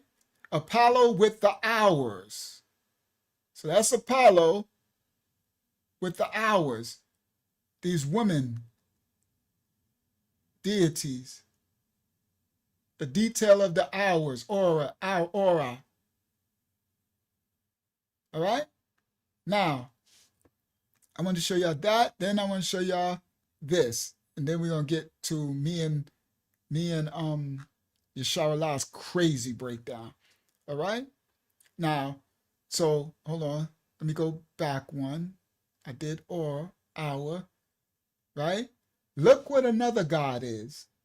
Another Greek god is the word men. You can't make this up. Men was a lunar god worshipped in the western interior parts of Hittite, Anatolia. He is attested in various localized variants such as Men, Askenos, and Antioch, and Sedia, and Men, Pharmacia, Adamaria, and Pontus. So men, every word that we speak, Luna, in ancient Roman religion and mythology, Luna is the divine embodiment of the moon. She is often presented as a female complement of the sun, Sol Invictus, Sunday worship, conceived of as a god. Luna is also sometimes represented as the aspect of the Roman triple goddess, along with Diana and Prosperina and Hecate. Again, Luna. So it's like everything that we speak in this language, Museus, right? Museum, Pandia, all these, I'm like, man, every time I find something, it's more and more, right? It's more and more fallen angel and all in this English tongue, all right? Sin, all right, and I did Celine. All right, now, let me break down, let's get to the funky. It's 11 o'clock. Let's get to what's the title? The Path of the Sorcerer. Do we follow the moon or the sun? All right, let's go. Yashara, we're going in now. Excuse me. Let me go ahead, Hakyama. We have a few donations. Oh, well, thank you. I didn't know that. Who is it from? These, both of them are from Pincy Lila Yah Bless. Oh, thank you, Pensilola Yah Bless. I humbly receive, daughter of Yah. Thank you so much. Thank you. All right. Thank you, daughter of Yah. All right, here we go. So I'm going to let me do this one first. So let me stop share, right? I'm going to do, and then I'm going to break down what me and Yashara La, daughter of Yah, put together a mighty work, and I went in for us to knock this out the park. All right, so how I'm going to do this? I'm going to do this one first. Let me click it, right? And then I'm going to come to y'all, right? Probably not going to be able to see the chat because I'm going to leave it big on the screen. All right, so I'm going to come to y'all, bang. I'm going to go share screen, bang. And then I think it's a window. Yep, there it go. Bang, share. So, are we to follow the sun or the moon? All right. Hakyama, is this full screen on your screen? Yes. Okay, I can't see nothing but this because if I make it. Well, I can see like the top. No, it's all right. It's okay. Yeah. Because if I make it small, let me see. Yeah. That's good. That's perfect. Oh, I could make it good. Now I can see the chat. Oh, that's even better. Sugar. All right. So I put this together. The revelation of lost order. Uncovering the divine calendar of remembrance. I put this together with me and Yashara Lai's understanding and notes. All right, let's go. Have we lost the rhythm of creation? The path of the sorcerer. Do we follow the moon or the sun? Our calendars shift. Our holy days drift. Is this the intended design? Man's time is a construct of constant adjustment. It's an adjustment of leap years, of shifting dates, and inconsistent patterns. What if a perfect, divinely authored system was established from the beginning from the Most High? A calendar of perfect symmetry or harmony, year after year. What if, huh? the ancient testimony. The blueprint in scriptures, the path to this order is found not in modern astronomy, but in the ancient texts. The primary witness of the text is the book of Jubilees. The primary witness is the first book of Enoch, the book of the Luminaries, chapters 72 to 82, corroborated by the Dead Sea Scrolls. After I break down my visual slideshow, then I'm going to put up Yashara Lai's breakdown, and we're going to nail it. Y'all going to see what she wrote, and we're going to knock this out the park. You'll have a full understanding of the celestial bodies, what we are to follow, and all of this. I just broke down the moon worship first. All right? Now, these texts describe a sacred calendar, perfect in its structure and divine in its origin. So we're going to open up the book of Jubilees, the first book of Enoch as well. All right? And these are corroborated by the Dead Sea Scrolls. All right, let's continue. A crucial retranslation. The common translation, Yashara Lai broke down, is they translate this as new moons. All right? Let me do it this way. I'm going to break her down while I'm breaking this. I'm going to do a double whammy. All right? Now, Yashara Lai said, what are these new moon observances and celebrations? She said, it's like you said, we have to have an understanding of the original Habariyah tongue, the original pictograph, what you call Hebrew, not the Paleo, not the Yiddish, not the Masoretic, not the Canaanite Hebrew, but the original Habariyah. We have to have an understanding to understand the Safariyah manuscript. We have to understand the original Habariyah to understand certain words that gets transliterated and translated into English are not correct. She wrote Isaiah 66 and 23, and it shall come to pass that from one new moon to another, and from one Sabbath, Shabbat, to another, shall all flesh come to worship before me, saith the Most High Yah. But y'all hear what that said? It says worship before me, not worship the moon. Psalms 81 and 3, she wrote, blow up the trumpet, the shofar, in the new moon, in the time appointed on our solemn feast day. That's blow the shofar in the new moon at this appointed time to let us know the feast day is here. She wrote Book of Amos 8 and 5, saying, when will the new moon be gone, that we may sell corn, and the Sabbath, that we may set forth wheat, making the ephah small and the shekel great, and falsifying the balances by deceit. She said, the new moon actually is better translated as intercalary days. All right, we're going there.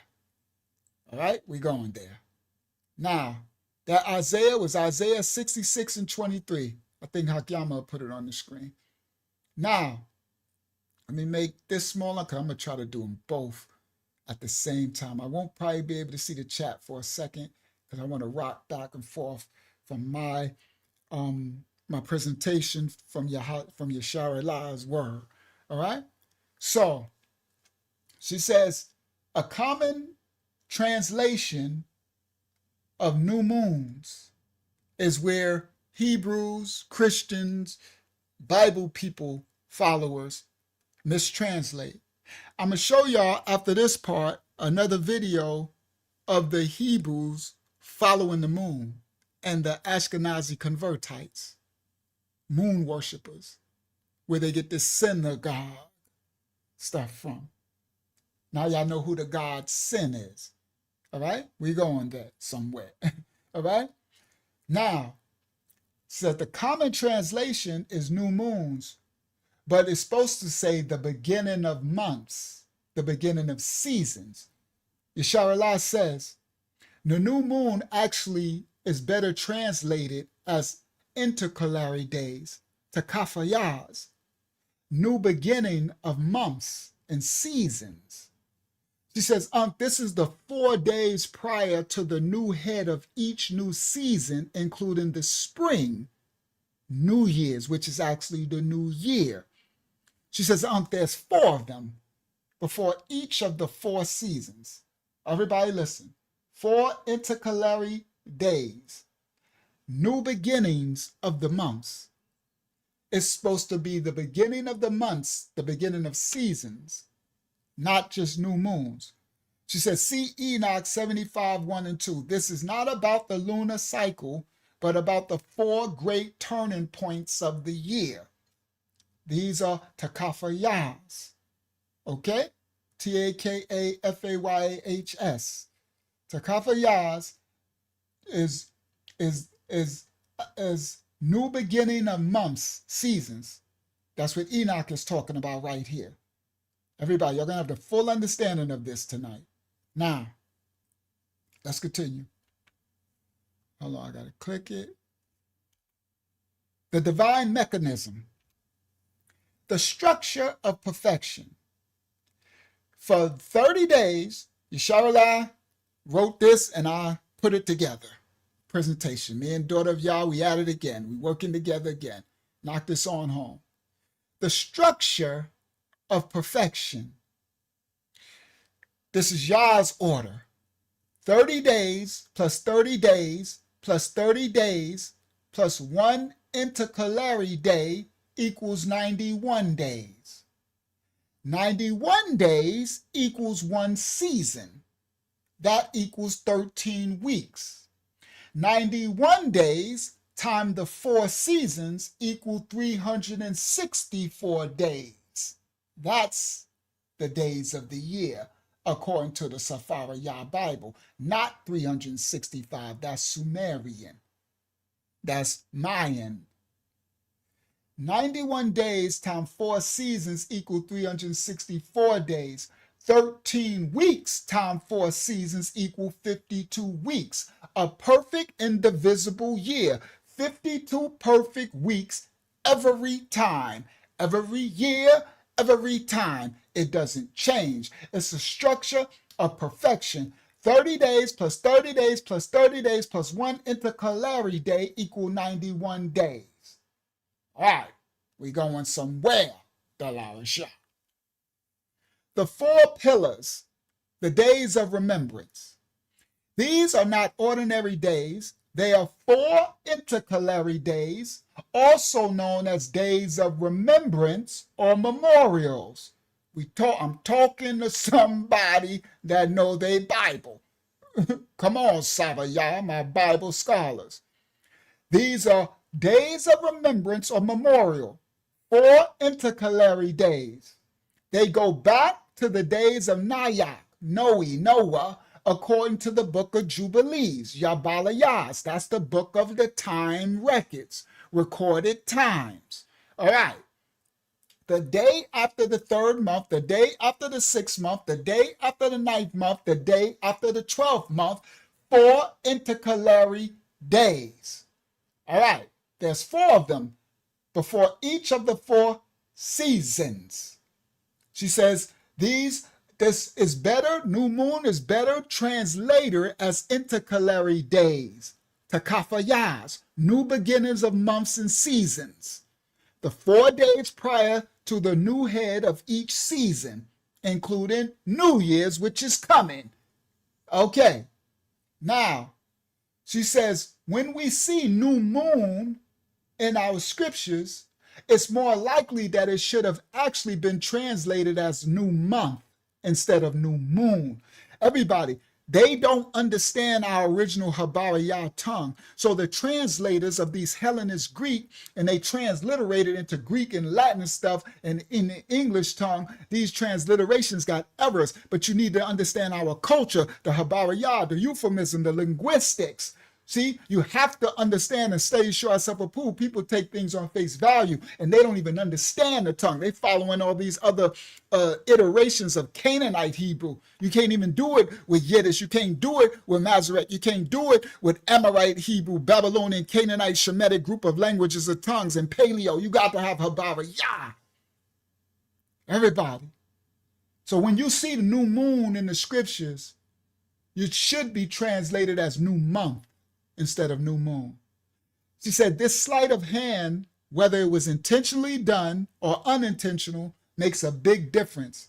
And that new month is really better understood as the beginning of months or the beginning of seasons.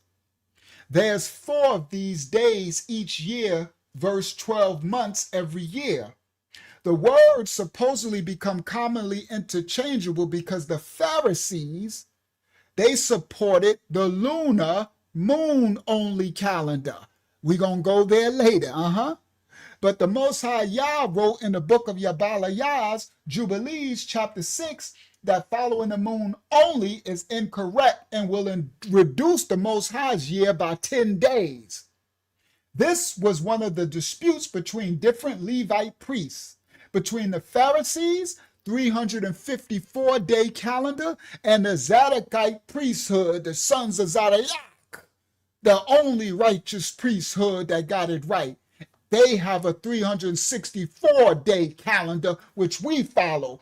Biblically, 360 days plus the 4 intercalary days, known as days of remembrance or memorials. The intercalary days is the very important key that is missing, children of the Most High.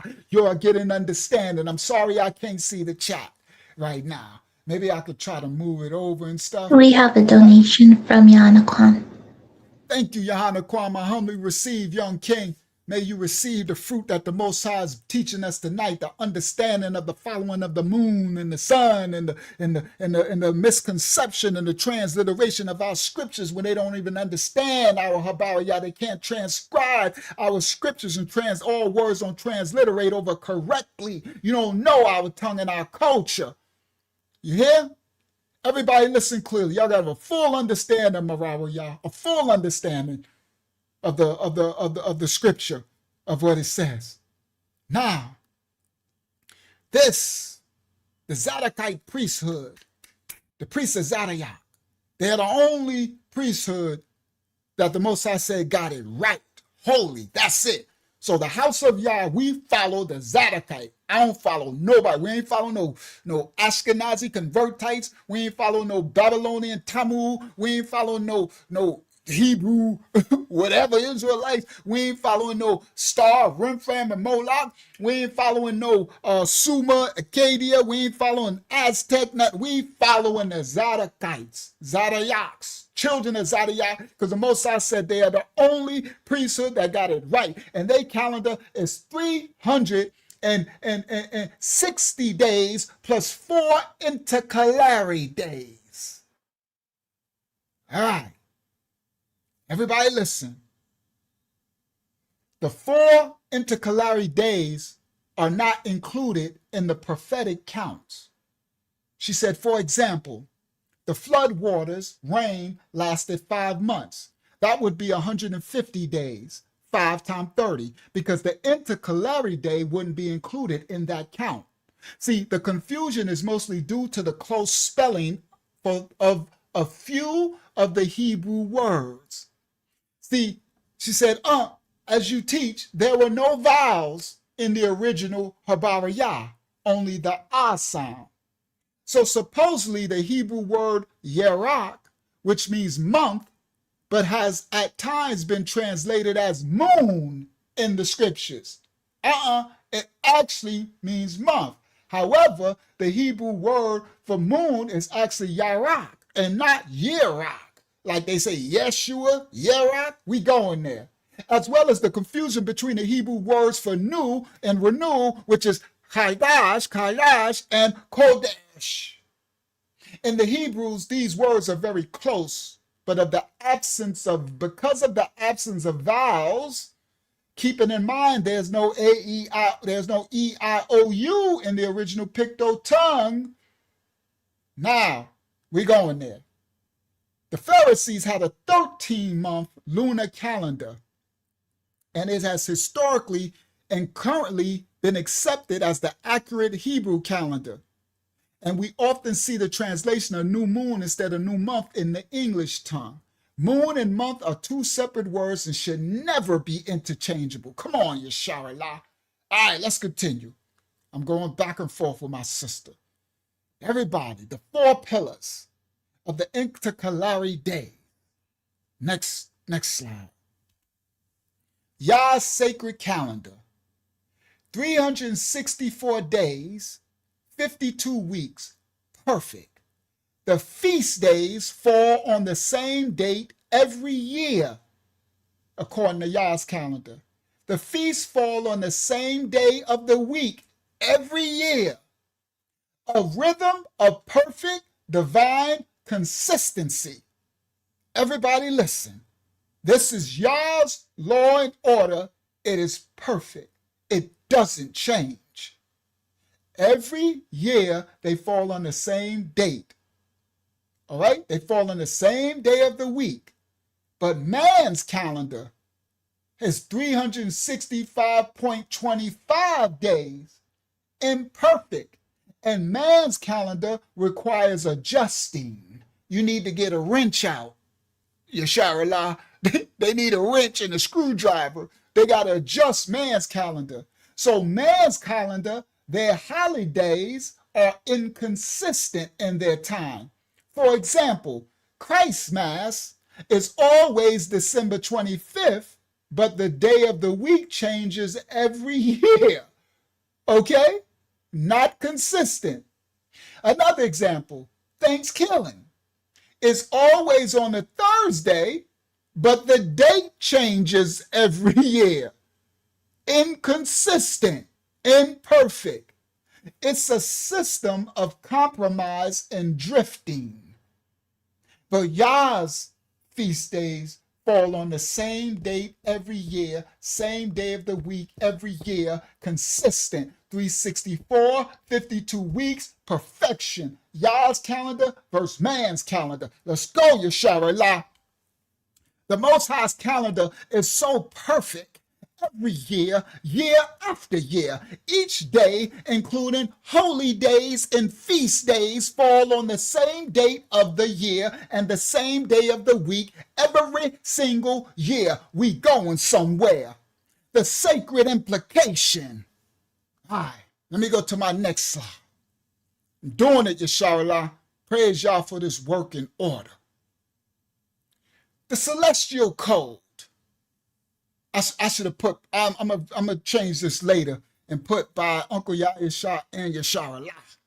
My fault, sister. I was tired putting us all together. I should have put, because I got my sister's notes and put this together. Sister did her diligence. The celestial code, recalibrating biblical time by Yesharallah and Uncle Yahya, the children of the Most High Yah. Let's go learn, children of Yah, the truth. The foundation of our inquiry. We are led not by the doctrines of man, but by the Rayak Hayakadash, the Holy Spirit. The Spirit is our ultimate authority. Let's go, Yesharallah. We are not, everybody listen, we're not led by the doctrines of men, but by the Rayak Hayakadash. The Holy Spirit will lead us into all understandings. The Rayak, the Spirit, is our ultimate authority. She said, however, we recognize, that Yah can provide clarity through any instrument. What she means is when I teach and break down that the Most High can use anything to bring his truth through. Any book, you can see the Most High in everything. You should. He's omnipotent, omniscient, and he will use anything and anyone as an instrument to bring his word through. Come on. She said, however, we recognize that Yah can provide clarity through any instrument. And for this reason, we will use analytical tools like the Strong's Concordance tonight. And I never use Strong's, but we can use any tools. I use Encyclopedia Britannica, the College of France, the College of France. I use the Wikipedia. I use everything. We use everything to bring the understanding because they want to have the scholarship, right? So everybody loved the Strong's. So we're going to show it in Strong's. Come on, you Sharala. Let's knock them on out the park. Shout out, Brother Jerry, Yala, Yacht, everybody in the house. All right? Learn. Come on now, y'all. We're going to teach some word tonight. Teach this word. Let's go. Now, however, we recognize that Yah can provide clarity through any instrument. And for this reason, we will use analytical tools like the Strong's Concordance to illuminate the linguistic truths embedded in the scriptures. So let's go, Yeshara. Let's use some Strong's. The question of the new moon.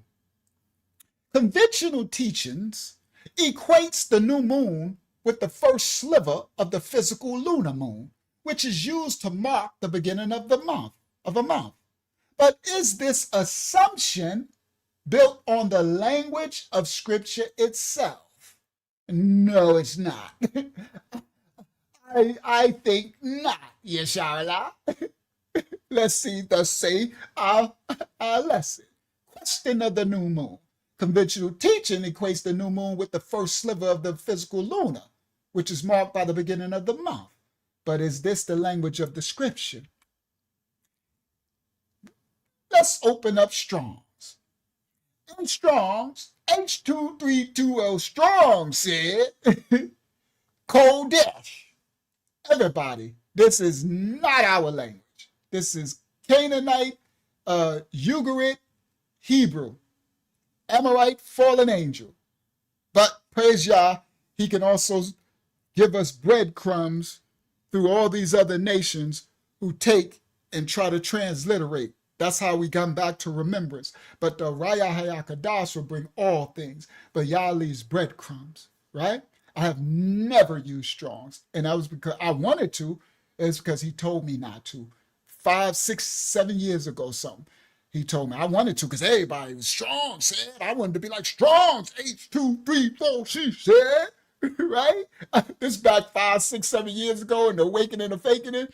I wanted to be like everybody else, right? I wanted the Sefer. He said, do not get that book. I'm like, come on, everybody, the Sefer, everybody. Then I wanted Strong's, and I was Strong's. I wanted to be like everybody. Strong's said. Strong's H2344. Y'all said the Strong's, the devil's a lie. He said, I got some Strong for you. Sit your butt down. Yo, y'all had it in me. Boy, it was a mess with me. Shout out to Saudi Tate. Y'all was like, you ain't going to learn from nothing but me. Now, I didn't know this at the time what he was doing till later. He said, I'm going to bring you all of it through the Raya. Just me and you. You don't open not one. Only book you going to open is the KJV. Well, I didn't even open that. See, I know y'all going to, that sounds crazy, but I did it. It's sitting over there. It ain't been open since 2013. Everybody, my roommates would tell you, sitting right there. And that's when I wrote my songs. When I was coming out of prison to jail, he wrote it in my inward parts. You're not going to open the Safari, y'all. I'm going to write it in your inward parts. Everybody listen. Yeah, they floating Shabbats. They floating everything. They doing everything. Now, everybody, now it's okay if you went through Strong's, you went through Sefer. We all have different paths. This is just what the Most High took me. I was called to a different election. I was called to this path. And he said, nothing. There will be nothing. I know nothing of Strong. I don't even know how to, I don't even know what it is, honestly. I never opened it. I just see people say H23 Strong. Yeah, I don't even know. Is it a book? Is it a Bible? I don't even know what it is. That's how crazy y'all think I'm like. I have no idea what it even is, right? I don't know if it's a book. I don't know if it's a online site. Is it a Bible? I don't even know what it's called. Whatever. So anyway, I just want y'all to understand. So now, and that's because he wanted to be him bringing me all understanding and not no other entity. So I didn't get ingested with the paleo, with the Canaan. I got a little paleo when we first come because I was like Yahuwah and Yahoshua and and Shalom and Loom and all these AYOUs. But over time, as we come out, right? So it's easier to empty wine when you're not full of all this man's wine. All right. So anyway, Strong's definition from H2318, the new moon, by implication, a month. Outline of biblical uses: the new moon, monthly, the first day of the month, the lunar month. They call it in Strong's this Kodesh. KJV translation count. It's written 276 times. The month is written 254 times. The new moon is written 20 times. Monthly is written 1 time, and another is written 1 time. Thank you, Yesharallah, for those number count. All right? Kodesh. All right, so now where we're going is this. Let me go back. Conventional teaching, the question of the moon, equates the new moon with the first sliver of the physical lunar moon, which is used to mark the beginning of a month. But is this assumption built on the language of Scripture itself? Kodesh, we're showing the linguistics and the etymology that these words don't translate. That's why we've gone wrong in Scripture. The foundational meaning is not lunar, but renewal. This lunar is actually a Greek god. It's a lunatic. It's going to make you a nut job, Larry. Following this. It's not lunatic, but renewal. That sounds about right. That sounds like my father right there. That sounds like y'all right there. I know my father when I hear my father, right? All that lunatic, and all that woona, right? What was the other one I was saying? I forgot what I was saying. The foundational meaning is not lunar, but renewal. The primitive root of Kodesh is H2318, Kadash, a primitive root meaning to be new, or causatively meaning to rebuild, renew, repair. The total that's written in our manuscript 10 times. Renew is 7 times, repair 3 times. All right, let me go to her script because she breaks this down. I'm at the Kodesh part. Let me get her text because she breaks this crazy funky. She breaks this down. So let me scroll. Where's her? There it go. She says, the Hebrew word for moon is actually Yerik and not Yerek. Is actually something and not, all right, we'll get to it. As well as the confusion between the Hebrew words for new, renewal, meaning Kadash and Kodesh. In the Hebrew, these words are very close because of the absence of vowels. Now, the crazy part is I was going to put all of that on here, the real breakdown, what it should be, Hayadash, right? And this is also where they get Kodesh. I know y'all say the Ruach HaKodesh, right? That's not Habariyah. That's Canaanite Hebrew with all those vowels. That's where they get, this is where these confusions come in at. Because they'll have Kodesh and Kadash, right? Then they'll have words that'll say Kodesh. So they'll put a diacritic vowel mark, right, over, and Kadash would be pronounced Kordosh, right? Khawdawsh. I'm going to show y'all later when I show Yesharalah's text so y'all can see it on the screen. Kordosh, right?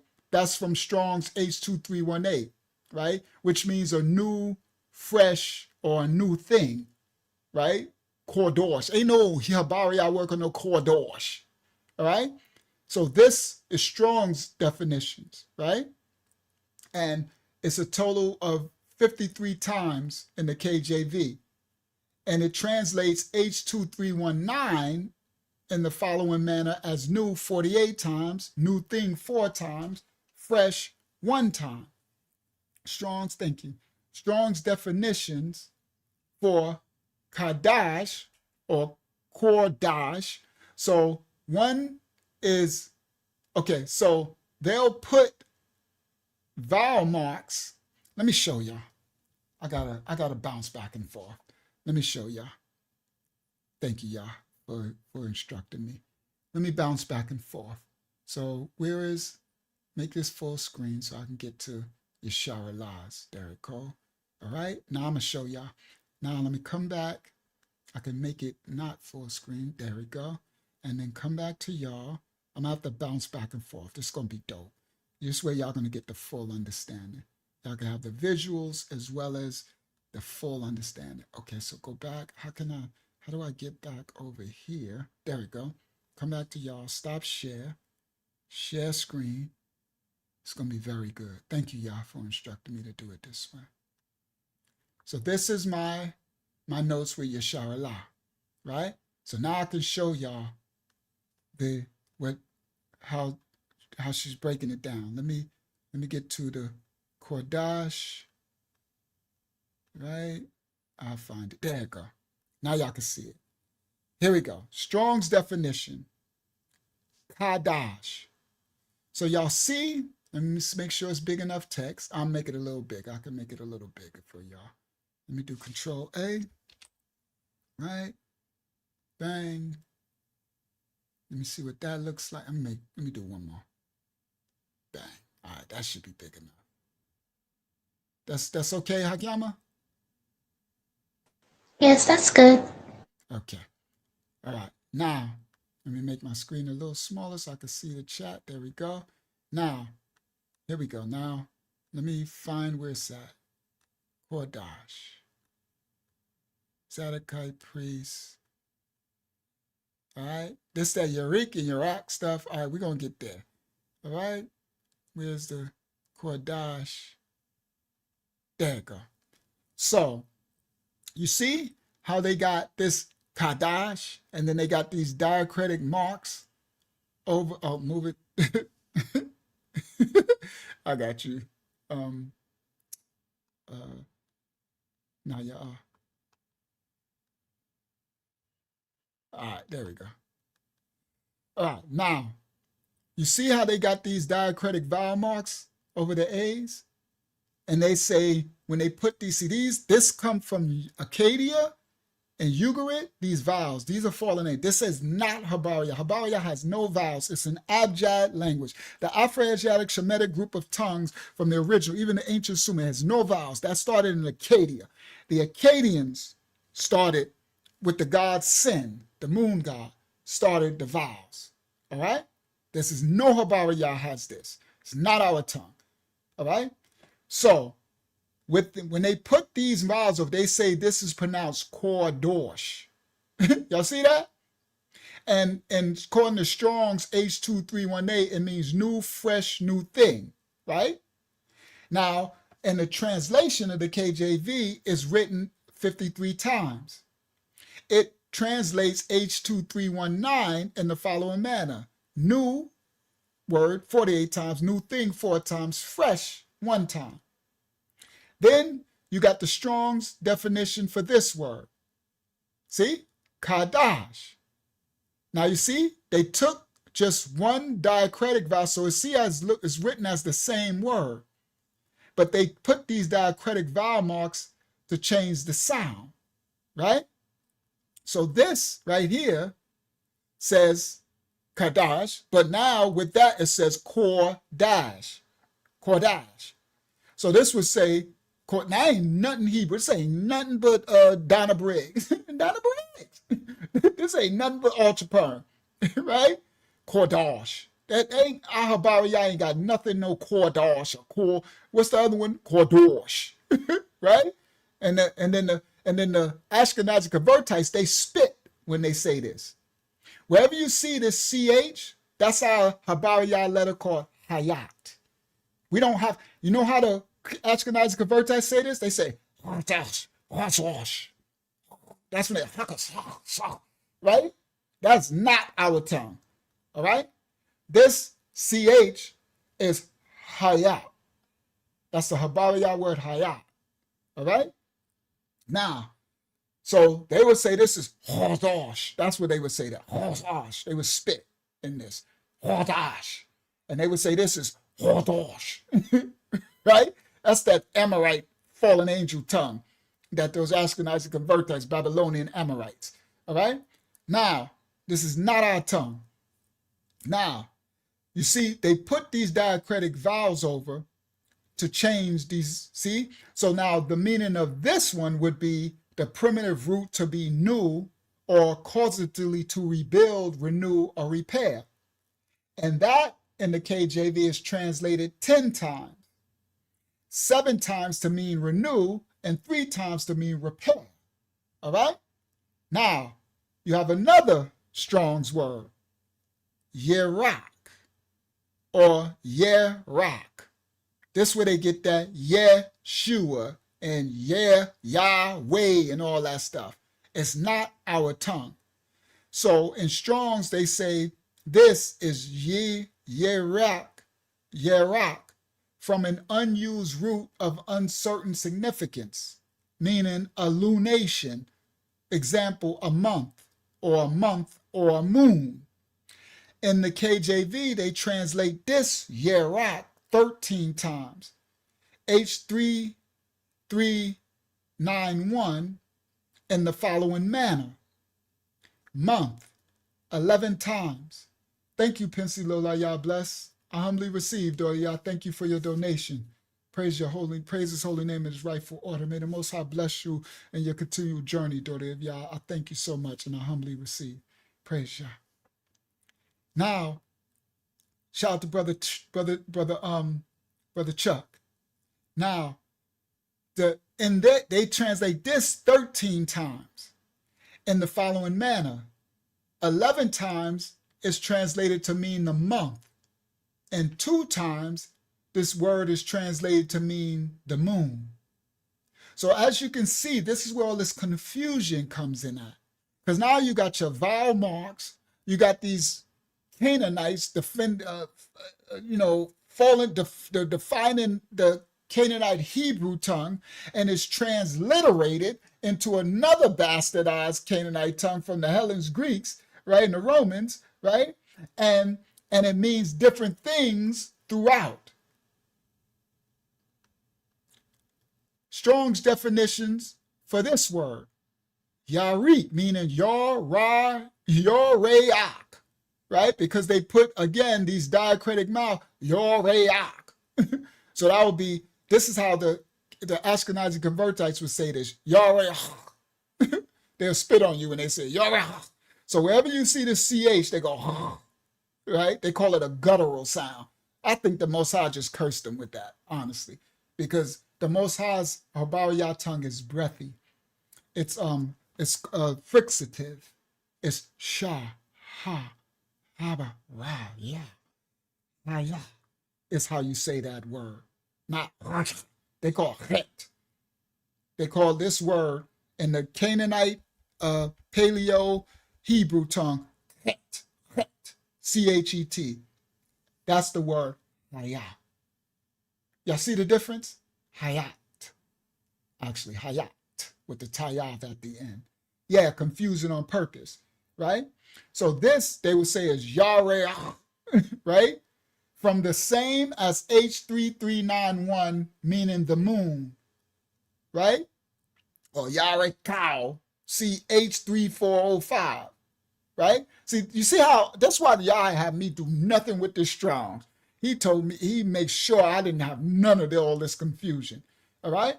Now, the KJV translate this word 26 times. It translates H3394 in the following manner. Moon, it translates that 26 times. Now, this is these breakdowns. I want y'all to see, I'm going to come back to this, the breakdowns of these words on the screen, okay? Because none of these are our tongue, all right? None of it, all right? And that's why that's why all the confusion, because who's the author of confusion? All right? It's not our fathers. All right? All right. Now, they have this word, Kodesh, or Kodesh, from H238, meaning the new moon, and by implication, a month or monthly new moon. All right? And the KJV translates this 276 times in the following manner. 254 times it translates this Kodesh as month, and then 20 times as new moon, and then 1 times as monthly, and another 1 time. All right? Outline of biblical news, the new moon, monthly, the first day of the month, the lunar month. All right? So now I want y'all to see these words, all right, that are not ours, not a Habariyah. And as she says, like say, we don't rely on Strong's or any man, all right? And they can't understand, all right? She said the mistranslation of the word Yarak, which means month, to Yarik, which means moon. Hold on. She says, however, since the Pharisees' 13-month lunar calendar, now y'all can see it. She says, as well, hold on. However, the Hebrew word for moon is actually Yarik and not Yarak. As I think I might have messed that up when I did a transliteration. As well as the confusion between the Hebrew words for new and renewal, Kadash and Kodesh. In the Hebrew, these words are very close because the absence of vowels in our Habariyah. Keep it in mind, there's no E-I-O-U in the original pictograph Habariyah tongue. However, since the Pharisees' 13-month lunar calendar has been historically and currently accepted as the accurate Hebrew calendar, we often see the translation new moon instead of new month in the English. Moon and month are 2 separate words and should not be interchangeable. I agree, Yasharallah. The mistranslation of the Hebrew word Yarak, which means month, to be Yarik, which means moon, has caused an entire calendar to be based on a false premise. Allah for the lake of fire. Come on, Yasharallah. Praise Yah. Come on, daughter of Yah. All right. Now, I'm going to come back to this. Like I said, I'm about to keep bouncing back and forth. Now, let me go back to my, what's the name? For my visual learners, share screen, window, bang, share. All right, let's go. Now, the foundational meaning is not lunar, but renewal. The primitive root of Kodesh is a primitive root to mean new, to rebuild, renew, repair. They calling this the moon, the beginning of the month, the moon. So they don't understand our tongue and our language. If they understood, they would understand that this word and this causative sense means renew, repair. But they making it all mean the moon, following the moon. And they're wrong. See? Kodesh. And these, see? Kadash. Kodesh, Kadash. All right? Scripture has specific words for the moon. Yarik, definition of moon, translated to moon 26 times in the KJV. Yarak, definition, a lunation, example, month or moon, translated as month 11 times, moon 2 times. Okay? Yeah, it does go with the linguistic lesson. You know, the Most High always ties this stuff together. When the authors meant the physical moon, this is these translators and transliterators. When they meant the physical moon, they used a specific word for it. The choice of Kodesh was intentional and points to a different meaning. That's why we need to understand our tongue. And it gets easier when you get rid of all this Kodesh, and these diacritics, because it will be Hadash and Hayadash, and it will be the tonation of how you say the word, right? Because remember, Raya Hayakadash, right? That's Holy Spirit. But if I say Hadash, right? This Hadash, it will be the tonation as I said it. Do you understand? Hadash. And if I wrote it, because a lot of our tongue was spoken word to mouth. A lot of it wasn't written. But if I would wrote it, it would be the sentence when I'm writing in that the reader would know what it means. You know how in English a certain word mean? Okay, when the word hot, right? The English word hot, because we speak the linguistic and the etymology, and if you speak slang, the original Hebrew, black people's creation of the English language, right? when I use the word hot, it depends on the context, but it's written the same way. Everybody listen. This is going to make you understand that this word hayadash right here in Habariya, we don't need no all that vowel sound, all that crap, right? This would be, let's say if it's the word hot, I would need the context, because if without the context, hot means it's, you're sweating, or it's a temperature related. You understand? It means, right? But if I wrote that girl was hot, I also need context, right? Because if I wrote that girl was hot and a person didn't understand the linguistics or the etymology of the Black slang tongue in America, and 500 years from now they opened it up and said the girl was hot, they could think it means it was summertime and the girl was having heat flashes, right? That's because they don't, everybody listen, Salty Toad, they don't know our tongue. You don't know our language. You don't know our Habariya. You don't know the etymology. You don't know our culture. It ain't your culture. It ain't your book. Come on, Tamaya, I know you like this part. That's why you got to come through one of the 12 gates. Put our book down is causing you confusion. That's why you're running around worshiping the moon and chasing all this stuff. Talking about Strong said, who the hell is Strong? I said hell. I never, I don't cuss. I ain't say a cuss. I said Hades. Who in the Hades is strong? Who is strong to tell me? Ain't no, who is pigeon? What's the pigeon do with the Cepha? Y'all got the fallen angels teaching y'all. That's why our ancestors got messed up in the first place, Chuck Taylor, following the doggone Canaanites and the Ugarit and the Akkadians and stuff. That's why we got the effort. That's why we got all these vowels and stuff in there. So hot. If you don't know our tongue, you don't know slang. So you'll get somebody say, it was hot. Oh, it must have been hot. Or, right? But remember, now hot can mean 10 different things written the same way. H-O-T. In New Orleans, a hot boy was someone who was a fed, snitching to the police.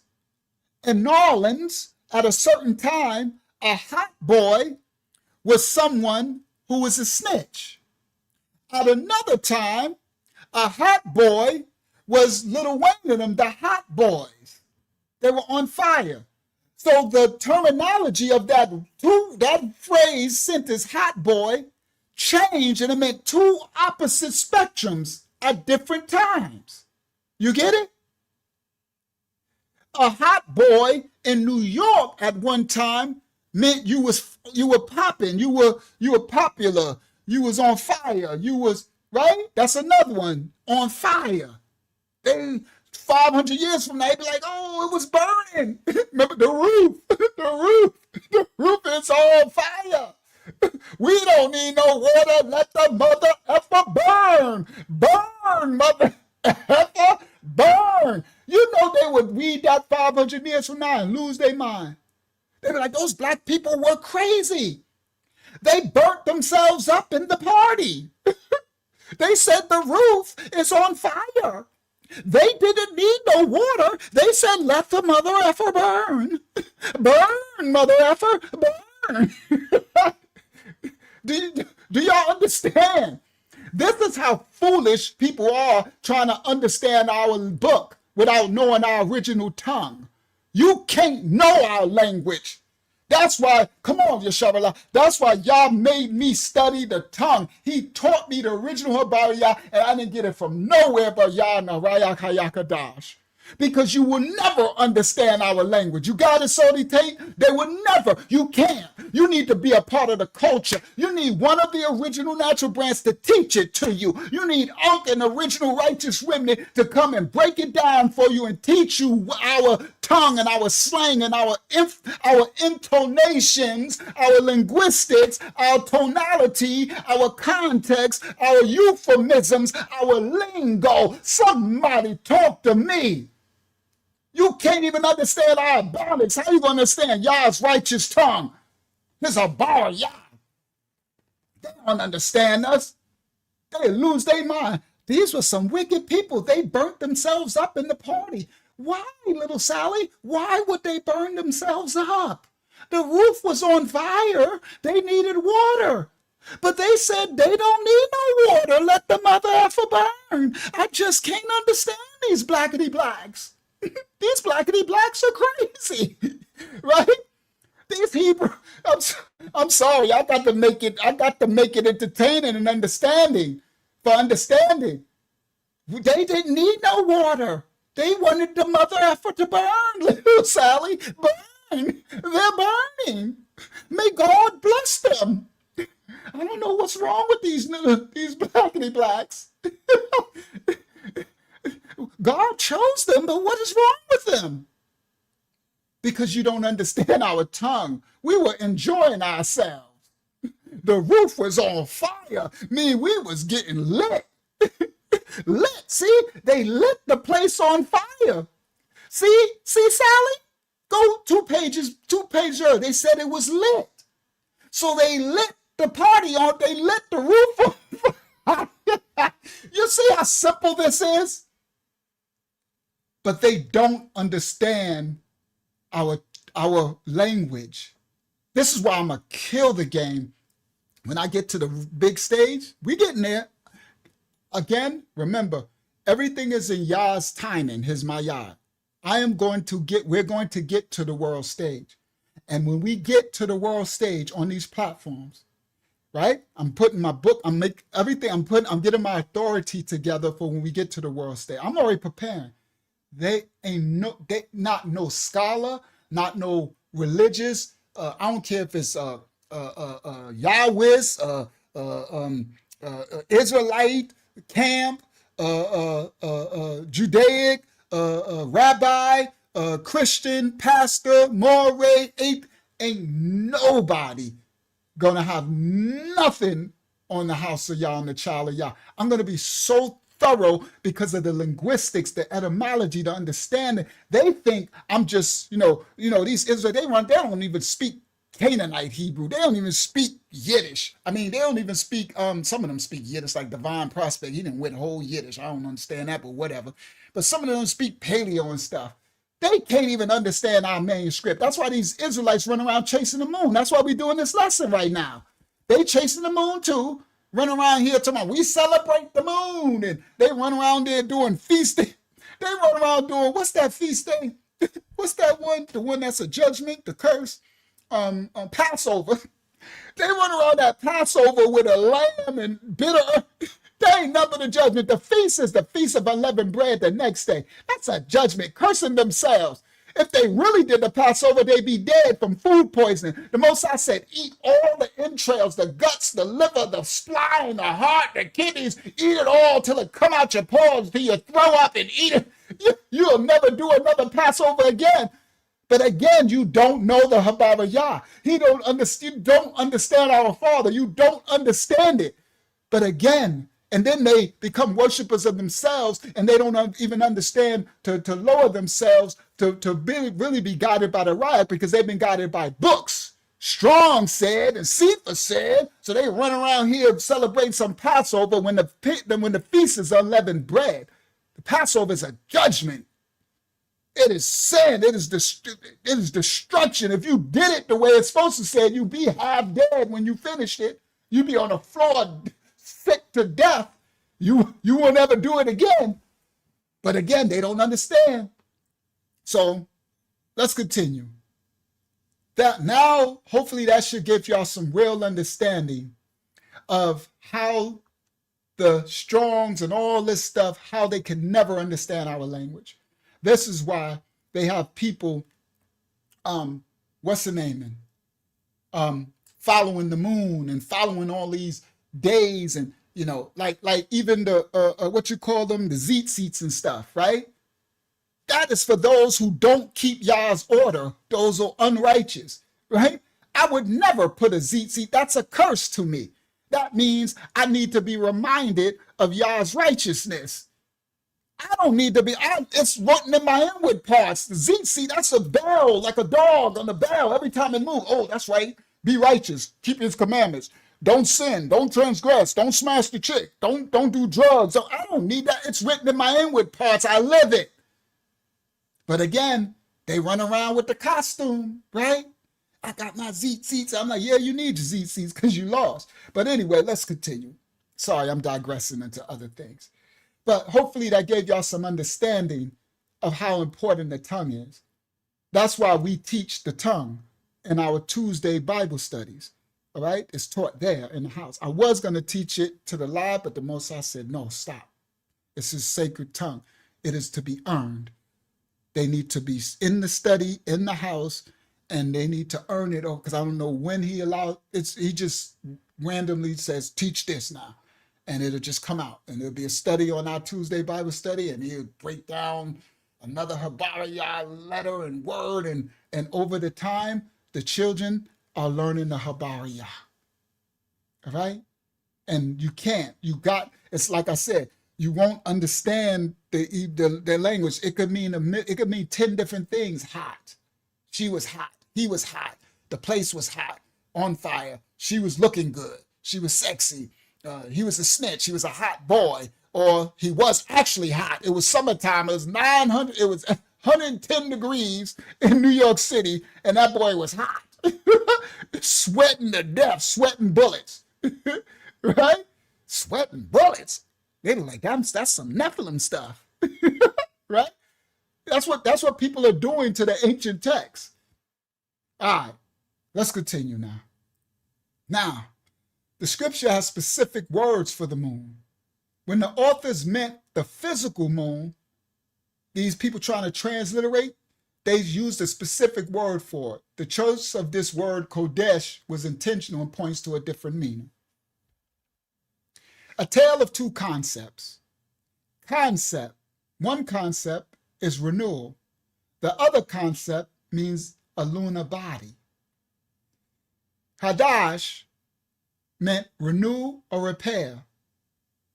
Hadash, a renewal or month. I'm doing this because now I'm teaching y'all. This would be spelled the same way. Hadash. Ain't no Kodesh, Hadesh, ain't no Hadash, or Chodosh, all that crap. That's Canaanite, fallen angel. And Habariyah, this would be Hadayash. And this would be Hadayash. It would be written the same exact way, but it would be the context of what you would know, whether this written Hayadash meant to renew or repair, or this meant in Hayadash meant a renewal or a month. Come on, Brother Elwood. Now do y'all understand? Thank you, Brother Elwood. Thank you. You say you left a donation. Yes, it's better to Cash App. And you can, if you want, all you got to do is tell me that you left it here, and I can say thank you. Only reason because they don't take nothing. Cash App, I get the whole thing. Here, they take 40%, right? Especially if someone give a big donation here, that hurts me bad.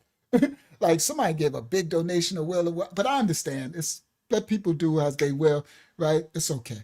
And it's okay. YouTube actually allows us to use their platform too. So I'm a man that I don't mind paying for services. So even though they shadow ban us, they still allow us to use their platform. So I was still able to find y'all and teach y'all. They shouldn't be taking 40%. I think it's more than that, right? But it is what it is. So when someone give $200, let's say someone gave, let me explain it this way, guys. Let's say if you wanted to give a big donation, if the Most High put it in your heart, right? And you say, all right, I want to give, Most High put in my heart to give $200 to right, to the ministry. What I would say do is do here and say, if you want to show it, say, do a $10 here, right? Because then they'll give me 6 out of the $10. That's not that bad, right? I know that's horrible, but it is what it is, right? And then say, I'm going to put, 60-40. And then it's crazy. You could put $10 here and then say, I'm putting another 190 on Cash App. You could write it here. So that way you could still get the credit, because I understand the credit. There's nothing wrong with that. I understand, right? To be able to show, like I I know how that feels. Like I want to show that I appreciate Unc and the ministry and all that y'all's doing, and I want to show it. I get that. So another way, if it's a big one, that's why the small ones I don't mind. $10, $5, cool, right? They take whatever. But when you give a big one, I remember Yasha did a big one. I think he did like $300. When he did it, I gasped. You know what the gas was? The gas was they take it all of it. Like I'm about to see 170 of the 300, right? I'm about that, and I need that. I'm like, oh, that hurts so bad. I'm like, oh my goodness, I actually need the 300. You know what I mean? But anyway, so just that's my advice. If you want to give a big one, just give a small one here so it show up and say, I'm putting the rest on Cash App or PayPal. Now, PayPal is okay because they take 2%, right? And it's okay using their services. It's just this YouTube one, they want to do 40%. That's insane, right? That's insane. So, so thank you. I humbly thank y'all for those who give, right? And so, yes. So the only one that takes nothing is Cash App, and then the Zelle thing. That's for those in the ministry. Some give privately through Zelle. But Cash App takes nothing. So I get the whole thing. And PayPal, they only take 2%. So it's cool. I don't mind giving them their 2% or 3%, something like that. But 40% is nuts. So thank you, Brother Elwood. And for those who want to give that way, just let me know. Unc, I'm about to give on Cash App, and I'll say thank you. If you want to say the amount, it's okay. It's not trying to be seen. No, it's just, I understand that because I'm like that. I would want to see, like, yo, I want everybody to see, especially if I gave to ministries when I was, because I'm so appreciative of the work and the learning, and because I learned from ministries. The most I had me learning years ago, 6 years ago, spiritual warfare from Darby. It came out of my PayPal every month. But so I didn't get to show it on screen like this, but I would want to be able to say, yes, I appreciate the man of Yah. I appreciate. So ain't nothing wrong with that. Don't let nobody make y'all think nothing wrong. There ain't nothing wrong with that. Praise the Most High to show that, yup, I show it. I put it on, yup, and it light up red when you give a big one. It's just they take so much. That's the only thing that hurt. I wish if they was honest and they only took a regular percent, it would be beautiful because it show up all red when you give a big one. You know, these other channels do it all the time. But praise y'all. All right, let me get back to the lesson. Thank you so much. And thank you. I think that was Elwood said he's going. Thank you, Elwood, for your donation on Cash App. And thank you, everyone who donates. I humbly receive. And I'm going to start saying them too. I got to remember. I'll start saying those who donate and just say thank you because I thank you. I really do. I've been teaching this for years and years of work and no views, no shadow ban, no monetization, no nothing. And it's just labor, but it's work of the kingdom of the Most High. He said, teach his children, and I'm going to teach his children. Everybody. That's it.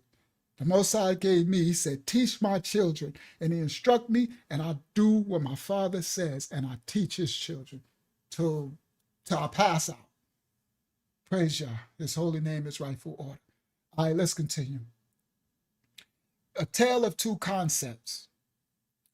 So this Kadash would be written the same way in Habariyah.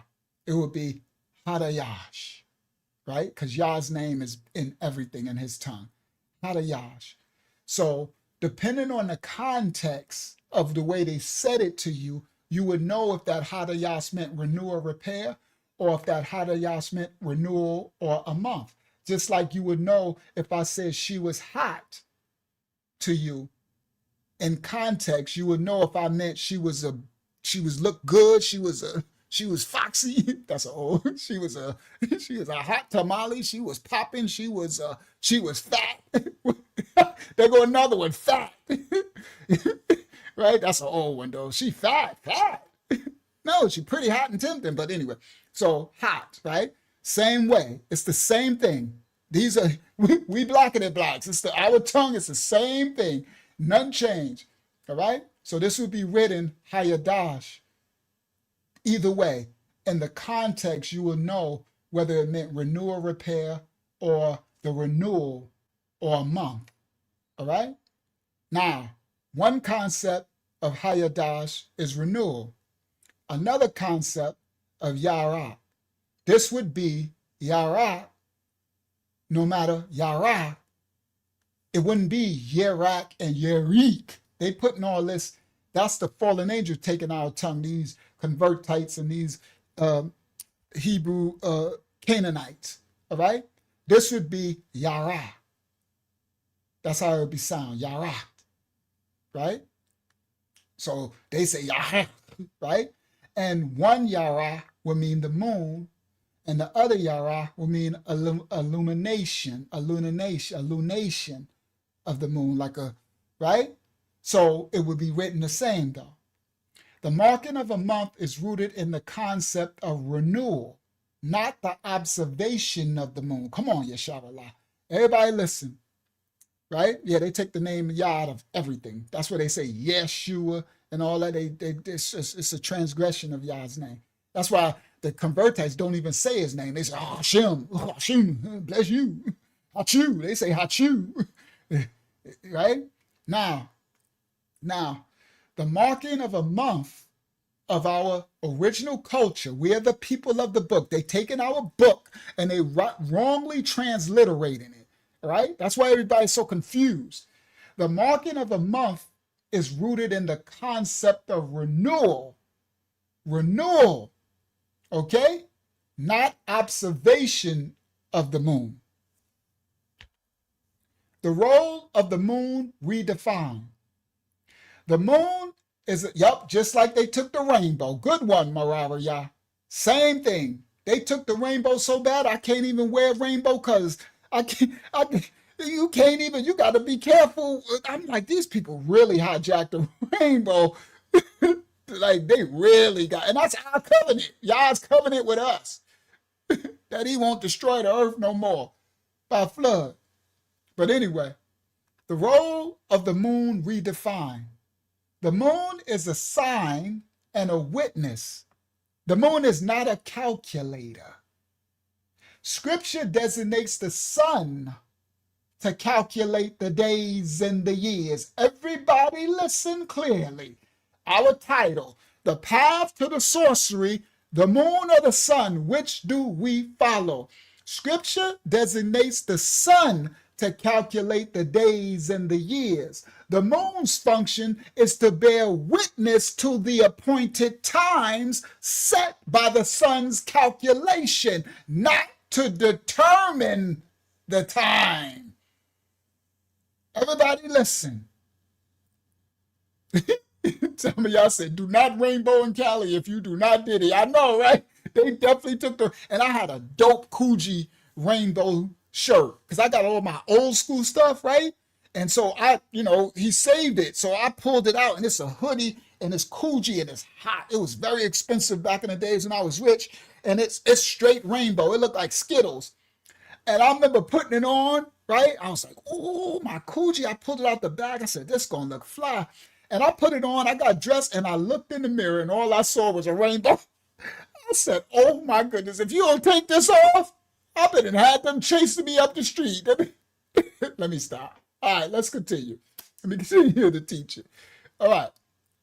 Now, everybody listen again. The scripture designates the sun, calculates the days. The moon's function is to what? Bear witness. It's the reflection. Bear witness to the appointed time set by this calculation of the sun, not to determine it. New moon equals intercalary day. Everybody, remember tie-dye used to be popping. You wear tie-dye now, you look like Helios. You look like Dionysus. All right, let me explain. New moon equals intercalary days. Come on, Yeshavallah. Everybody listen. You're going to retrain, empty your old wine, and learn the biblical understanding of the times, the calendar, the sun and the moon, and the intercalary days, the 360 days with the 4 intercalary days. You heard? This part, Yeshavallah. The divine blueprint, Yah's 364-day calendar. 90 days, 90 days, 90 days, 90 days. 4 days times 90 days equals 360 plus 4 intercalary days equals 364 days. These 4 intercalary markers are the true new moons or renewals of the seasons. Come on, Yasharallah. Let's go. All right? This, everybody, is our manuscript. The intercalary days, 360 plus the 4. It's marking the seasons. We don't celebrate it. All right? I know y'all way off in rainbow tie-dye land. Y'all come on back to the study, please. These Hebrews. Now, y'all, get focused, Hebrews. All right? But everybody, the 4 intercalary days are the markers. It's the markers. They are the new moons or renewals of the seasons. We got one coming. But when New Year comes, when the new season, the renewal of the earth, it ain't no New Year the day before yesterday. It's still the dead of winter. The 4 sacred days. The 4 intercalary days are days of remembrance. These are memorial days. They stand apart from the standard count of days and are not included in biblical prophetic calculations, which operate on a 360-day cycle. Everybody listen. These are important memorial days, the days of remembrance. They're not included in the standard count of the biblical prophetic calculations, which operate on 360-day cycle. Prophetic year equals 360 days. The memorial cycle is the 4 days of remembrance, giving us a total of 364 days in a year. All right? Come on, Brother Elwood. Come on, Yasharallah. Let's go. Teach his children. The celestial code is unveiled. The journey, everybody. We have moved from a common assumption of a lunar-based month to a linguistically proven framework of Yah's divine renewal. 90 days times 4. The Most High Yah's calendar is not based on the shifting observation of a lesser light, but is a perfect and repeating 364-day solar cycle marked by 4 sacred days of remembrance, Yasharallah, a system of precision, memorial, and divine order. Perfection. Solar, lunar. The sun marks the time, the moon reflects the order. Let's go. This one I titled The Divine Order. Does our measure of a year reflect divine order, or does it reflect human error? By Uncle Ya'ayashah and Yasharallah. Let go. The inconsistency of man's calendar. Modern timekeeping forces a choice between consistency of date and consistency of day. Example, the Mass of Christ, Christ's Mass, always falls on December 25th, but the day of the week constantly changes. Thanksgiving is always on a Thursday, but its date shifts every year. The system is a compromise, not a reflection of a perfect repeating pattern, not Yah's order. our system of measure is perfection. It never changes. This part. An ancient order, a forgotten truth. A perfect calendar where time does not shift. It is described in the texts that predate our current systems. This knowledge is not new, but rediscovered. The Book of Jubilees, the first book of Enoch, and the Dead Sea Scrolls corroborated. Come on, Yasharallah. Come on, Pissy Lola, Yah bless. You know what we do in the house of Yah. You know Yah brings his children to bring the whole truth and bring it right and exact and bring it, and you know, it got swag, bring style to it. You know the Habara Yah. You heard? Listen clearly. An ancient order, a perfect calendar where the time does not shift. It don't change. It's described in texts that predate our current system. This knowledge is not new, but we are now rediscovering it. Yeah. Jubilees talks about it, First Enoch, and the Dead Sea Scrolls. The blueprint of creation, the 364-day year. The Most High's calendar is built on a foundation of perfect division, Yasharallah. A complete year consists of precisely 364 days, allowing for absolute mathematical and liturgical consistency. Somebody talk to me. This year is structured into 4 equal seasons, each one containing 91 days, and then our what? Intercalary. Everybody, the word of tonight is intercalary days, the 4 memorials, the days of remembrance. Teach his word, Yasharallah. Let's go, daughter of Yah. Let's go. This year is constructed in 4 equal seasons, each containing 91 days. The architecture of a season consists of this. Month 1, 30 days. Month 2, 30 days. Month 3, 30 days plus 1. You hear that? That's that plus 1, and that equals 91. The formula breaks down like this. 30 days, month 1, 30 days, month 2, 30 days, month 3, plus 1 intercalary day equal 91 days. The symmetry breaks down like this. 91 days is exactly 13 weeks. Each season begins on the same day of the week every year, forever, until this day the sun and moon and earth pass by, forever. It don't change. This part. The 4 pillars, the days of remembrance.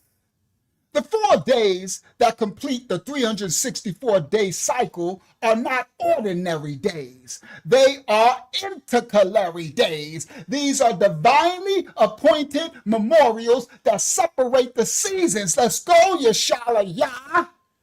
Placement, they occur after the conclusion of the 3rd, 6th, 9th, and 12th months. Historical context. According to the book of Yabalayah's Jubilees, this appointment dates back to the times of Nayak, our great-grandfather Noah. The days of remembrance, the intercalary days. It's going to be tied into your remembrance. It's the days of remembrance. The book of remembrance is open at the end to bring back what? All that which was lost to the righteous remnant. Teach his word, the Most High said. Let's go, Yasharallah. A witness from antiquity. The doctrine. The concept of seasonal markers is often mistranslated as new moons. See, they mistranslating. Come on, Yasharallah. Teach the children, Yasharallah. Let's teach them, daughter of Yah. It's mistranslated as new moons. The original meaning points to these 4 intercalary days as the true beginning of seasons. So we ain't running around, Mag Ya Allah, worship and celebrate no moon. This understanding It's clarified what we are breaking down tonight, me and Yashar Allah. It's clarified in text like the book of the Luminaries. And that says Enoch 75, 1 and 2. The beginning of months, the beginning of seasons, spring, summer, fall, and winter. It's describing the 4 intercalary days, the days of remembrance and memorials. Let's go, daughter of Yah. I almost yelled, but I didn't want the mic to... I'm trying not to get too loud so it don't peak. I almost yelled. Y'all know I'm like, ah! I almost yelled. All right, hold on. Let me turn my mic down a little bit. All right. So, all right.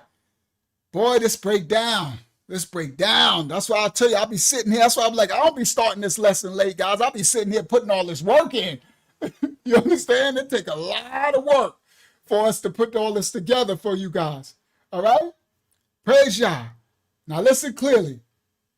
This Enoch 75 and 1, this is a witness from antiquity. The Most High said, he what? Bring things back to remembrance. He will open the seals, open the scrolls. He will teach us the things that was taken. Do you understand? By who? The Raya Kayakadash. By his set-apart children who's going to what? Circumcise themselves and sacrifice themselves to the Most High, to righteousness, so he can pour in through them, through the Raya Hayakadash, the Holy Spirit. Let's continue. The mathematics of divine order.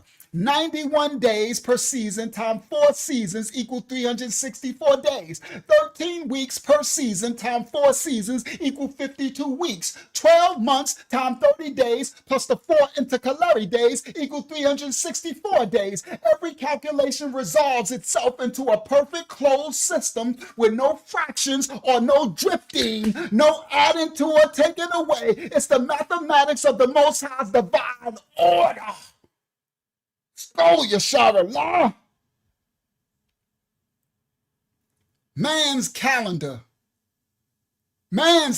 shifts time. Christmas, December 25th, fixed date. It be on Monday, Tuesday, Wednesday, shifting. Ain't none, yeah, that's ain't nothing but shifty. They ain't nothing but Ultra Perm, they ain't nothing but Donna Briggs. Donna Briggs. All right? And I'm shifty. You know when somebody's shifty, you don't want nobody shifty. You shifting too much, bro. You moving a little bit too much, right? You need to sit your butt down. That's my grandma said. Well, sit your butt down somewhere. You sit your boy, you moving too much. You know them old people. My grandma used to be, boy, you doing too much. You moving too much. I'm like, grandma, I'm not doing nothing. Sit down somewhere. Go take a seat. You shifting too much. You're shifty. You looking real shifty. Working up my nerves. Right? They got shifting days for their helly days, right? Thanksgiving, a fixed day, but the date is shifting. you heard? 12 tribes, come on, 364, 3 plus 6 plus 4 equal to 12 tribes, all right? You hear? All right? But Yah's divine calendar, the first day, the 4th day, the appointed feast. The first day, the first month is a fixed date. The 4th day of the week, the fixed day. This holds true for every date, every year, without exception. It ain't shifting all over the place. Yeah, that's the word, Anna Yah. Unstable in all their ways. Confusion. You shifty. The unsealed text. This divine calendar is not a new interpretation, but it's a restored understanding based on the clear testimony of sacred historical records, the Dead Sea Scrolls, the Book of Yabalayas, the first book of Enoch. Yeshua said, look at the R.H. Charles translation. That's one of the best Enoch transliterations. Yeshua said, the R.H. Charles, for those who want to be looking up stuff. All right? The divine calendar is not orientated by shifting the moon. That's what they got to do. It's anchored by Yah's Mayad, his appointed times, and remembrance and renewal. This part. All right, my last slide. I think I saved maybe the best for last. The Zadokite reckoning. by Uncle Ya'aisha and Yasharala. I'm going to change that. I wish I would remember when I was putting this together. I was just tired. I apologize, Yasharala, because me and my sister, you know what I mean? We work together. When we get together, it'd be a headbanger. Listen clearly. The Zadokite priesthood is the only priesthood that the Most High, through the whole Safariyat that they call the Bible, said got it right. No other priesthood was complete but the Zadokite priesthood. So this house, we follow their calendar. We follow the ones the Most High said got it right. The Zadokite reckoning, decrypting the sacred calendar protocol by Yasharallah and Uncle Ya'aisha. Let's get into it, guys. A system anomaly has been detected. For centuries, scripture has been read through the lens of the new moon. But what if this is a translation error, a corruption of the original data that has skewed our understanding of sacred time? Because they talk about the new moon, the new moon. Since we celebrate the new moon, that ain't nothing but sin. Remember the beginning of the lesson? What's the moon god called? Donna Briggs? Ultra Perm? Sin. That's crazy work that they got us running around calling on sin. That's crazy work. Everybody, let's continue. Now y'all see why I got the thumbnail with the werewolf and all that? Which path, what do we follow? The path to sorcery? Okay? For centuries, scripture has been read through the lens of the new moon. Translation protocol. Corrupted verse restores. The corrupted data is Donna Briggs, the new moon. The restored data from Yasharallah and old Unc by way of the Most High, by way of the Raya Hayakadash, Holy Spirit, we're restoring the information.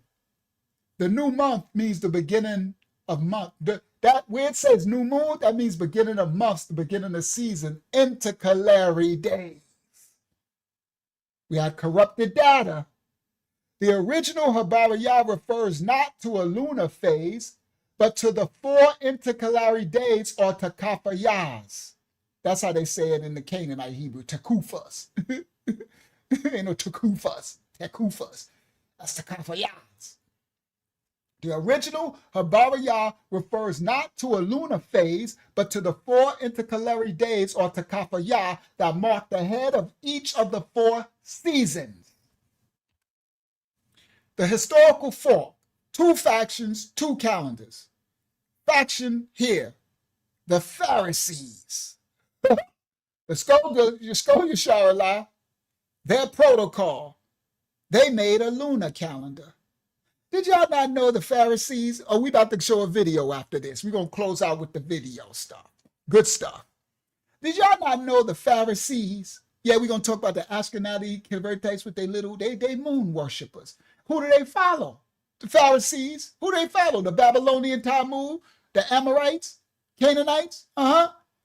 The Pharisees had a lunar calendar. Yep, that crescent. And that crescent is supposed to be Sin, and the full moon is supposed to be Nana, the El Nana, according to Sumeria. Now, the Pharisees had a lunar calendar. Oh yeah, they followed the moon. That's why Mashiach called them what? A brood of vipers. And he said what? They are, the Zadokites are the Tamadayas of Yahya without stray. Good word, Zayana. Now listen, that's why Mashiach was calling out. Ishmael, Ishmael wild man. He following the sin lunar moon. The Mashiach called out the Pharisees. What y'all don't know, he was calling out this lunar worship, this moon goddess worship, Inanna, this sin worship that they followed. And they still practice this. The Ashkenazi converts, I'm going to show y'all in the video that's coming. We're going to close out.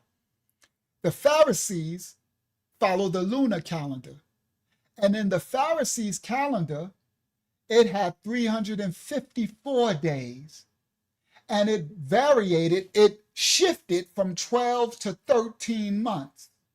Oh yeah, thank you, Yasharallah, because most didn't know this. They had no idea that there's a Pharisaic calendar, and this is what Mashiach, the Messiah, was speaking out against. 354 days for the Pharisees and 12 to 13 months a year. But there was another calendar called the children of Zadok, Zadok, the Zadok priesthood, and they followed a solar calendar. And their calendar had 364 days, 360 days, plus the 4 days of remembrance intercalary. Facts. The Pharisees versus the Zadoks. Let's go. Evidence file number 1. The Book of Jubilees mandate, Yabalayah. The historical dispute is referenced in ancient texts. The Book of Yabalayah's Jubilees contains a direct warning against the very error that became the doctrine today in religion. Yah said in the Book of Yabalayah, Jubilees chapter 6, that following the moon only is incorrect and will reduce his year by 10 days. Implication: this 10-day discrepancy is the exact mathematical difference between the 364-day of the Zadokite solar calendar and the 354-day of the Pharisee lunar calendar. Do y'all see it, children of Yah? Come on, Yasharallah. Great work, daughter of Yah. The Yabalayah spoke against it. The Yabalayah book is used for the counting the times. It's our timetables. Everybody. It said that following the moon only is incorrect and will reduce his year by 10 years. The 364-day solar protocol. The authentic biblical Safariyah year is a perfectly symmetrical solar model. It is composed of a 360-day cycle plus 4 unique days that govern the turning of the seasons. The base cycle is 360 prophetic days. The seasonal markers are the 4 intercalary days to Kafayas. Total 364 days. System logic. Isolating prophetic counts. Doctrine. The 4 intercalary days are not included in prophetic time calculations. This maintains a consistent 30-day month for prophecy. Complete 30 days for prophetic reasons. Scriptural example. The flood waters prevailed for 5 months, a period defined as 150 days. Let's go, Yasharallah. Yasharallah broke this down. Everybody listen. The flood waters prevailed for 5 months, a period defined as 150 days. 5 months equal 5 times 30 days equal 150 days for prophetic reasons. Implication: this calculation, 5 times 30 equal 150, is only possible if the intercalary days are excluded from the count, proving their unique function within the 364-day system. Yah's order, instruction, and Maya is intentional. For prophetic reasons, 364 30-day count. The intercalary brings in the new seasons. Renewal. Decrypting the linguistic key. The corruption was enabled by the structure of the original Habariyah Hebrew language. With no written vowels, only the ah sound. Words with distinct meanings appeared nearly identical. I just broke that down for y'all with Hayash, Hadayash, Yarak, Yarak. They look, it makes them look identical. And it makes them vulnerable to mistranslation. That's why they can't understand our Safari known as the Bible. If I ask somebody, where did the Bible come from? Oh, it's a Bible. Where did the word Bible come from? Oh, it come from Byblos, a Phoenician Canaanite city. That part. You see? But the Most High tell us to study and show ourselves approved. That's why he tell me teach my children. And I teach y'all, praise y'all for the house that assists me in this teaching. This is the corruption. It's enabled by the structure, right? Yes, that's Byblos, and then the way that the Phoenicians is Byblos. That's the ancient Phoenician city.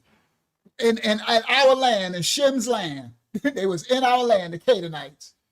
And the Hellenes followed the Phoenicians. That's how they got from Linear B. That's where they got the Greek alphabet. They got civilized by the Canaanites, Phoenicians. So of course they named it Byblos for the what's the name they used? The pamphlet, the papers. The what's the name? All right, anyway, let me continue. The corruption was enabled by the structure of the original Habariyah. See, once you don't understand, once you add those AE, that's why I tell y'all to come out of those vowels. It's fallen angel. It's the corruption. You'll be under vulnerable to mistranslation. You'll be under delusion. You'll be cursing yourselves. Praise y'all for the grace and mercy over us when we didn't know. Come out of the vowels. There's only an R sound. That's it.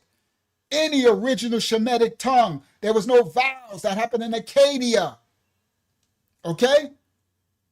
So the words with distinct meanings appear identical, but you will understand, now you understand the etymology of the linguistic, then you understand the context will determine what is meant by the words that look the same. Linguistic decryption. Month versus moon. Corrupted term. Yarik. Yarik, meaning moon. Correct term, Yara. Yara can mean a moon or a month, but you need to know the context. Yara. Yara. And it would be Habariyah, because that Hayat has a Tayat at the end. Because the Habariyah word Hayah means to reveal and behold. They sound the same. Hayah and Hayat. If you put the Hayat without the Tayat at the end, you would know what it means by the context. Listen now, y'all.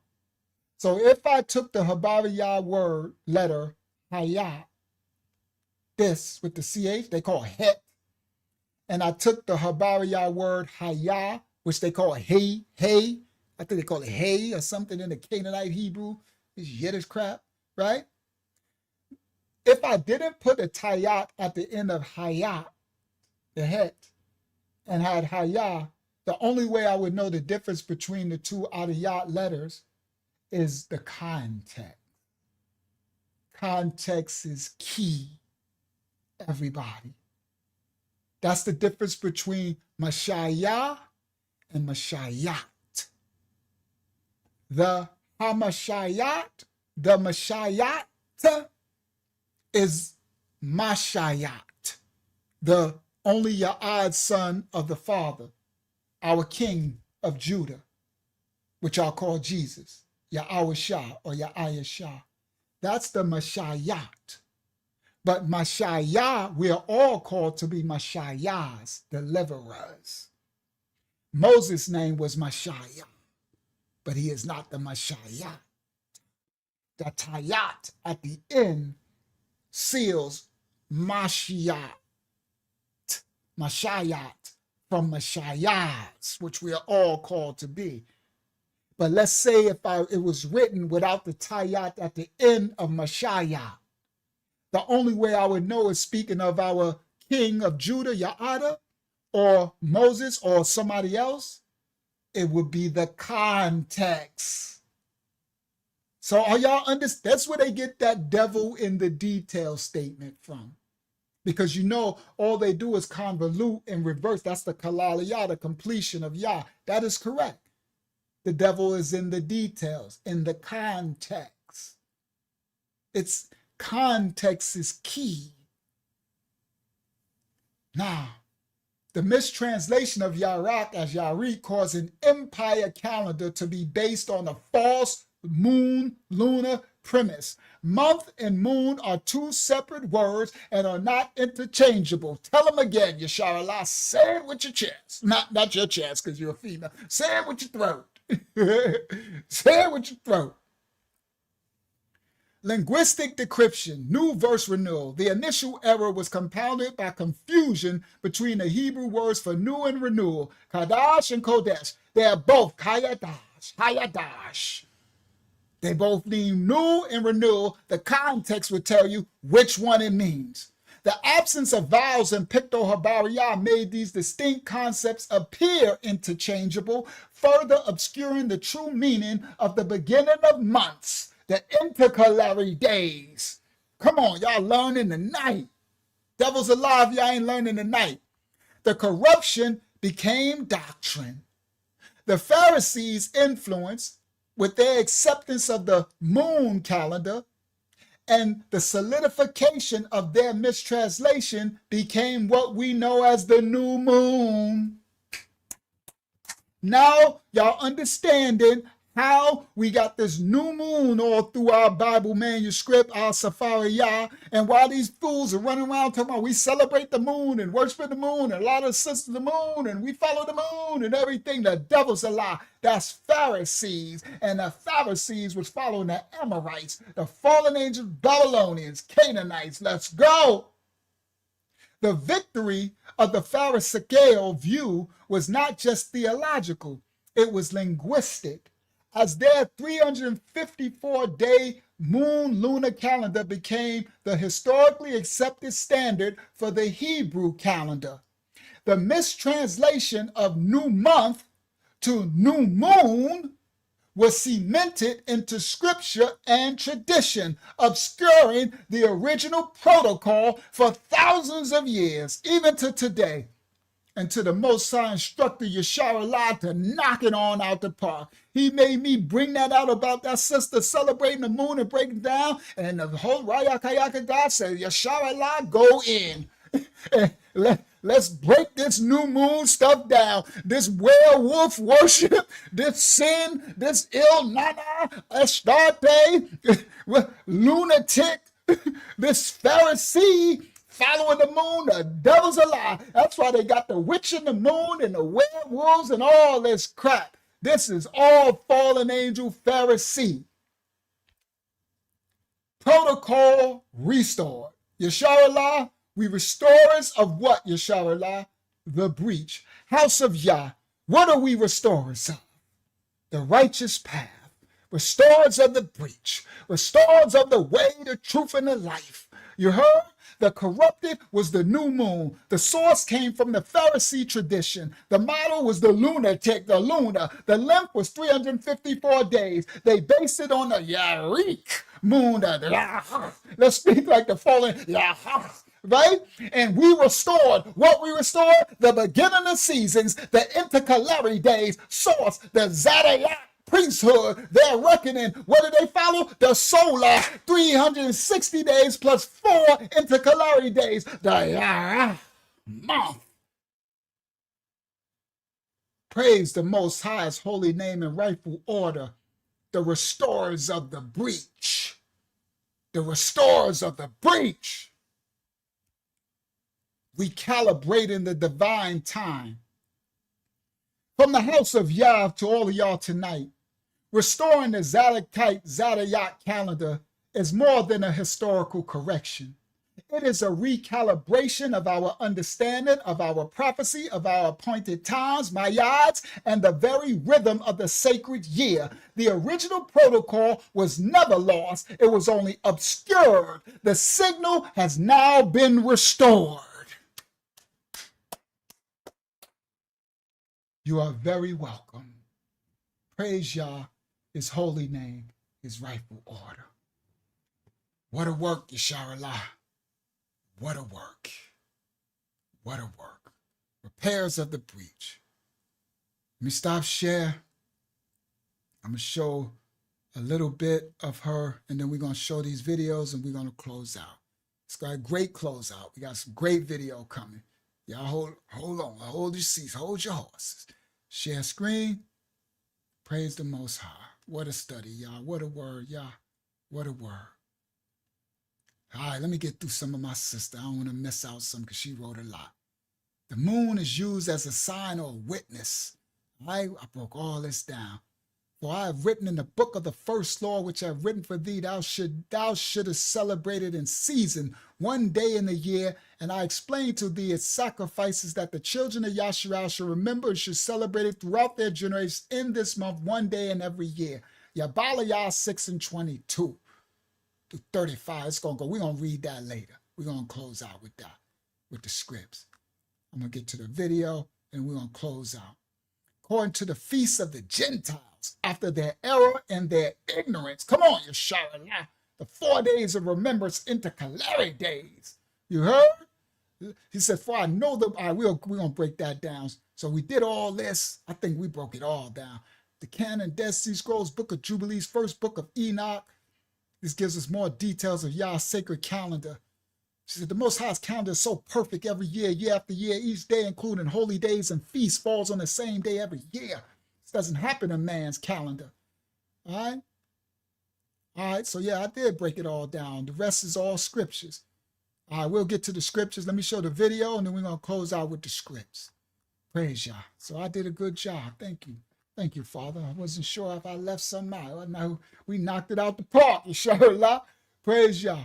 All right, let's get to some of these videos now. Now y'all got the full understanding. Now y'all know the path of the righteous versus the path of the sorcerers. The moon or the sun are solely lunar. The moon follows the sun. The sun points to calculations, but we don't worship neither. You understand? Praise the Most High. Now y'all know the intercalary days. Y'all know the 364 days a year. Y'all have the fullness of the understanding. And we're going to close out with the scriptures.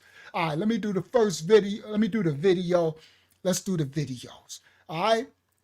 I'm going to do this one. Let's do the Wish People video. I know Tom of y'all might wonder. He probably heard of it before. Let me do the Wish People video. This little funny dude. This dude is funny. He good on a lot of stuff, but he be off on some stuff. But he dead now. But this dude, I eat fruit, spit out the pit. You know the Most High use anybody, right? So this dude, y'all know who he is when y'all hear his voice. But so he write on certain stuff. Some other stuff he be off kilter with it. All right, so let me go. Let me grab where I need to grab that one. And which video? Let me do his video first, right? I'm going to do that one, right? Because that's the moon god's sin. Yeah, let me do this one first. Here we go. Watch this. All right, come to y'all. Share screen. This is about the Hebrews. So this dude, he calling out the Hebrews. Oh yeah, the Hebrews was following the moon god too.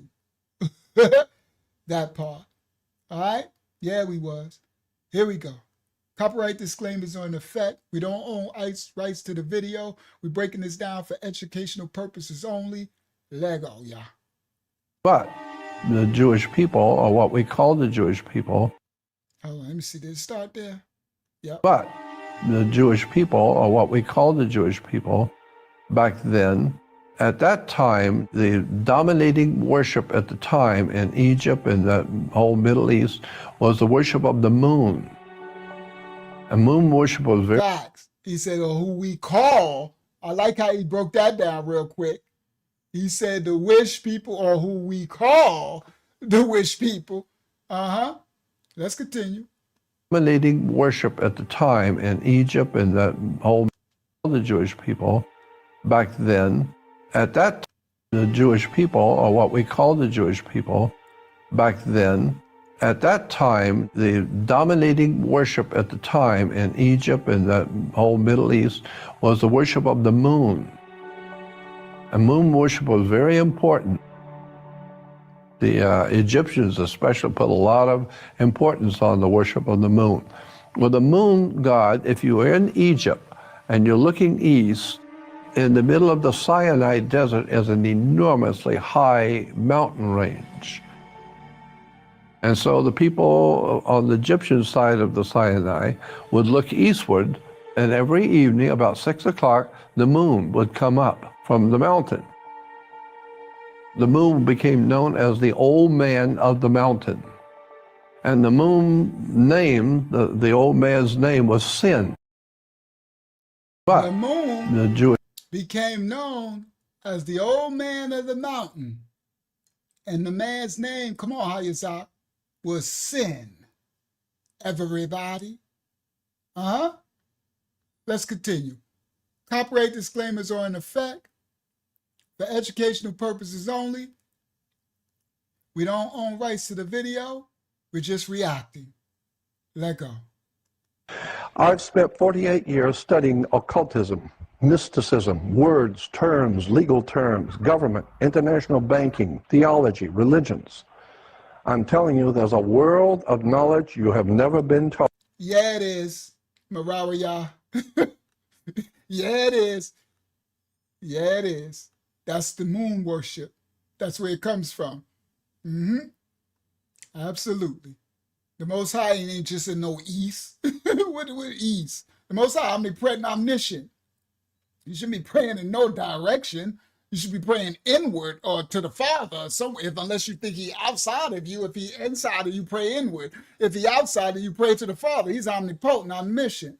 All right, let's continue. There ain't nothing but this moon god. This moon god was huge all through antiquity. That's why I broke down Sumerian and all that first. I went to the Aztecs, the Mayans, the Celts, the Druids. I went to everybody. I went to India, the Hindus. I went to Africa, the Sand people. I went to everybody. We touched everybody, right? Sumer, Acadia. Let's continue. Listen. I've spent 48 years studying occultism, mysticism, words, terms, legal terms, government, international banking, theology, religions. I'm telling you, there's a world of knowledge you have never been told.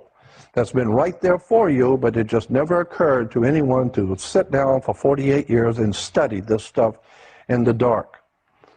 I mean, I have a high respect for all religions, for all belief systems, but I'm telling you, it needs to be based on wisdom and knowledge. Let me give you an example in the Old Testament. In Arabia, looking east, there's a huge mountain range in Arabia, very high mountain ranges in Arabia, in the middle of the Hejaz Mountains, Jabal Hejaz. The Hejaz Range is a mountain range located in the Hijazi region of western Saudi Arabia. The range runs north and south along the east coast of the Red Sea and can thus be treated as including the Midian Mountains and being part of the Sahrawa Mountains. All right, let's continue. In Arabia, looking east, there's a huge mountain range in Arabia, very high mountain ranges in Arabia, in the middle of Arabia. And so the Arabian people on this side, looking east, every night the moon would come out of the mountain. The moon would rise in the east, and it comes up behind the mountains. So the ancient Arabians, talking about thousands of years ago, they believed the moon was a god. It was a moon god. And obviously he lived in a mountain. That's obvious because every day he comes up from the mountain. So they thought the moon god lived in the mountain, right? Moon worship has been practiced in Arabia since 2000 BC. The crescent moon is the most common symbol of pagan moon worship. That's the moon Sin. In Mecca, there was a god named Hubal who was lord of the Kaaba. All right? Behind the mountains. So the ancient Arabian, and so the Arabian people on this side, looking east, every night the moon would come out of the mountain. The moon would rise in the east, and it comes up behind the mountains. So the ancient Arabians, talking about thousands of years ago, they believed the moon was a god. It was a moon god. And obviously he lived in a mountain. That's obvious because every day he comes up from the mountain. So he lived in a mountain, and his name, the name of the moon god in Arabia, was Sin, S-I-N, Sin. And a mountain in the ancient Arabic, a very ancient language, was Ai. It's translated Ai. Ai is a mountain in the ancient. Do y'all hear that? And AI is going to be a mountain today, too, if you use it unrighteously. Sin or nana, we already broke that down. All right? Symbolism. The crescent moon was a symbol of sin. All right? All right? And a mountain in the ancient Arabic, a very ancient language, was Ai. It's translated. Family. Sin was the father of the sun god Shamash, and in some myths of Ishtar. That's Easter, the goddess of Venus. His wife was this goddess Ningal, a reed goddess. The cult of Sin was especially important in Haran, Urfa, Yerhoi, where it was the center of pilgrimage for the god. Sin may have also served as a judge of the dead in the underworld. Mountain in the ancient Arabic, he comes up from the mountain. So he lived in a mountain, and his name, the name of the moon god in Arabia, was Sin, S-I-N, Sin. And a mountain in the ancient Arabic, a very ancient language, was Ai. It's translated Ai. Ai is a mountain in the ancient language. So the god Sin lived in his mountain, Ai. You put them together, it becomes Sinai. So, he said that, we got a troll. All right. We got Sin in the house. You want him in timeout? Put him in, get him out. He cussed. Get him out. Right? Get him out of here. Yeah, he's a wicked devil. He a really triggered devil. Right? That's why, right? You don't even put him in timeout. He ain't getting blessed with 144 seconds. He get out. Just kick him out. Facts. He the devil himself. Sin came in. He pissed that we exposing his moon, himself. Right? Now, it's crazy because everybody listen. Remember, our terminology of transliterating our manuscript goes through the Hellen tongue and the English translation. So there's a mountain called Mount Sinai. Sin and Ai is not in Habariah, it won't be called Sinai, the mountain. Just like the book of Barashayat is not called Gene of Isis, Genesis. I need y'all to understand that. So these terms, just like lunar, lunatic, right? Everything that we calling on in this thing, so that Sinai is sin of Mount Ai. It's crazy. And that's where the moon, it was coming up. The moon was coming up from the mountain. But everybody, our mountain of that, it wouldn't have been called Sinai, Sin Ai, in our Habariah. Just like we were never called Isis Ra El. That's why I be trying to get people to come out of that. Israel, that's Isis, that's Canaanite, that's, what's name? Kimite. Calling their gods. El is the god El. That's Enlil. That's El. When we continue the series, you'll see the god El, who he is, all that Elohim. You got to understand the cursed language of the tongue. Yeah, and there's a city of Ar. Facts there, y'all. Yes. So, the name Sinai may come from the name of the Babylonian moon god Sin. Etymology: Oreb may mean dry place or glowing heat, which may refer to the sun. Sinai may come from the name of Sin, the Mesopotamian moon god, so Sinai and Horeb may be the mountains of the moon and sun, respectively. Multiple names for the same place. It's possible that Mount Sinai and Mount Horeb are two different names for the same place. This was common in the ancient world, where places could have different names in different language or even within the same language. I will have to go into more details to break that down to know if that. Just eat that fruit and spit out pit. But anyway, let's continue. Sinai. On the mountain. So he lived in a mountain, and his name, the name of the moon god in Arabia, was Sin, S-I-N, Sin. And a mountain in the ancient Arabic, a very ancient language, was Ai. It's translated Ai. Ai is a mountain in the ancient language. So the god Sin lived in his mountain, Ai. You put them together, it becomes Sinai. No, there was no cyanide. There's a god Sin in the mountain called Ai. Airhead, wake up. It's just the worship of the moon god. This is why the Jews have their celebration after sundown, because that's when the moon god comes out. They're not going to have their holy days in the daytime. That's when the Christians are worshiping the sun. But God said, you don't want to have your holy days when they're worshiping the sun on Sunday. With the Christians who worship in the sun, the Jews are worshiping the moon. So we wait till after sundown. Then we have our... Yo, he is really breaking it down. And that's correct, because they do a worship. Now, we know the day starts on evening to evening, but he's correct, because he's breaking down, they do a worship after sun. And he said they ain't going to worship when the Christians worshiping the sun god, the sun. They worship the moon. This is correct. On Sunday, worshiping the sun, but God said, you don't want to have... God comes out. They're not going to have their holy days in the daytime. That's when the Christians are worshiping the sun. But God said, you don't want to have your holy days when they're worshiping the sun on Sunday. With the Christians who worship in the sun, the Jews are worshiping the moon. So we wait till after sundown. Then we have our holy days. It's because of the moon god comes out, and it's in Sinai. And, you know, and God, I could go on for hours explaining where these concepts and ideas have come from. That's why if you go to Israel and you go to a synagogue, it's not spelled S-Y-N, it's spelled S-I-N, synagogue. Because sin is the god of the moon, or Gog, which is, we get from that, the Gog and Magog, or Gog. Synagogue is the house of the worship of the god Sin, synagogue.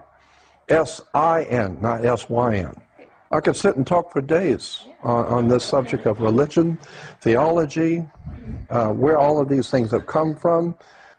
Just the crap of the world, everything. Everything is going on. It's all here. There's all the documents are all here. And you find out where all this stuff really comes from, and the worship of Saturn. And Saturn was in the old Phoenician language. In the ancient area where we call Israel and Lebanon today was... Right there. See that? That's the Bible. Right there, Biblos. So they got it from. The Phoenicians came over to the, what's the names? They was Mycenaeans, the Hellenes, where they was Mycenaeans. They was following Mycenaeans there, right? Facts. Let's continue. Saturn. Comes from, and the worship of Saturn. And Saturn was in the old Phoenician language. In the ancient area where we call Israel and Lebanon today was called Phoenicia. And in the old Phoenician world, they were worshippers of the planet Saturn. So when the Hicks tells people that we call Hebrews today, incidentally, the word Hebrew is a derogatory term. It's not a very nice term. And so calling someone a Hebrew is not, it's a derogatory term. And incidentally, the Jewish yarmulke, it's not Jewish at all. That's Roman. That's why the Holy Father wears the yarmulke. The cardinals wear the yarmulke. Rome was here before Jews. And so under the Roman Empire, the Jews were ordered to show respect for the Holy Father, or we're going to cut your head off. So you show respect for the Holy Father, you are under the Holy Father. So you show respect by wearing the yarmulke. So today we got Jews running around with yarmulkes thinking it's Jewish. Not Jewish. It's Roman. The entire system of religion is Roman. It is, and it is Uwish, and he was doing the smashing Shekinah on the wall. Yes, all fallen angel. It's not Ya'ada, it is Uwish. All right? And this part, there's some truth to this. Now that's interesting that's that image of Abraham that we did our lesson going into Egypt. Now everybody look. The crazy part is, watch this. Look what this says. The late Bronze Age was mainly one of Egyptian dominance in Canaan. Although their power there was contested by the Hittites, because Egypt, that's the Hittite Empire and Mitzrayim Empire, Babylon. The period was also marked by incursion of marauders called Hapiru or Habiru. Egyptian called them Ipiru. This term was apparently applied by the Egyptians to other people or social groups who were of foreign origin. It's an exonym. Many scholars feel that among, the Hapiru were the original Hebrews, Habariyas, of whom the later Israelites were only one branch or confederation. I agree. So this word, Habaru, that's not where the Habariyah come from, because that's Eber's name, Habariyah's name.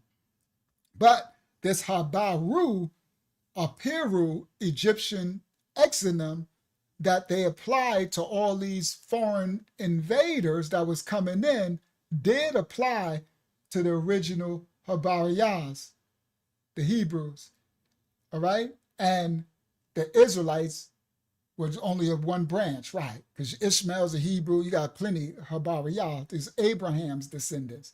And it's so interesting because they showed, with this thing, they showed the actual lesson we did about, is this Abraham? Ain't that something interesting?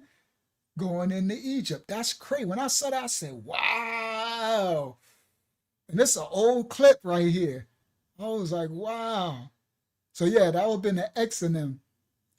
All right. Jewish yarmulke, it's not Jewish at all. That's Roman. That's why the Holy Father wears the yarmulke. The cardinals wear the yarmulke. Rome was here before Jews. And so under the Roman... The map, what you said, the map they showed is not... Well, the real Yerushalayim ain't where they showing it at right now anyway. Where those people over there smashing with the wall and stuff, it ain't there. It's in the desert. Let me see the map, what they show.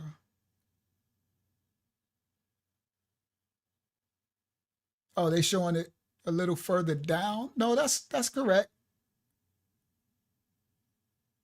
That's correct, Elder. Because it was Yerushalayim, well, it's a little higher up, just a little, because it was like almost directly across from Alexandria. That's the correct area, Elder. It's just showing the strip. It's probably, you know how they make these maps. Map is probably a little off, because each person make it with their hands. But because what's the name will be right here, Philistine, Phoenicia, Gaza. Yeah, it's probably this whole region up here, because I know it's directly across from Alexandria. Yeah, this map is a little off. All right, but the real Yerushalayim right now is not at the place where those people is showing it. Yeah, where they over there worshiping, that is not where it's at. All right, so let me close out with him. To show us. I think, yeah, we finished that. All right, so. Sin Agag. S-I-N, not S. Wow. All right. So, now, let me get my clothes out. We got a lot of scripts. I'm kind of too tired to read all those scripts. Excuse me? Uh-huh. I think there is one question from Yalayat. Go ahead. What's the question? We'll put it on screen so you can see. She says, where start their Shabbat worship at the sundown when the moon comes out? Question, so why us? All right, let me explain, because that's what she... So, what he said, all right, remember, you got to take these, what you going to call these people? They got a name for this. The people who just go around trying to explain everything, right? Knowers of all, right? So remember, eat the fruit and spit out the pit of what they say, right? So, because they can be right on certain things, but then they don't have the fullness of understanding. We don't. Now, the convertites, the Pharisees, they do celebrate moon worship. They do follow moon worship. Most people didn't know that. So they do their celebrations when the moon is out. That is different, Yalayat, from the day starts in the evening. Evening to evening was the first day. That's Barashiyat, Genesis 1. There is a completion, a kalalaya to the day. So we don't celebrate anything because the moon came out.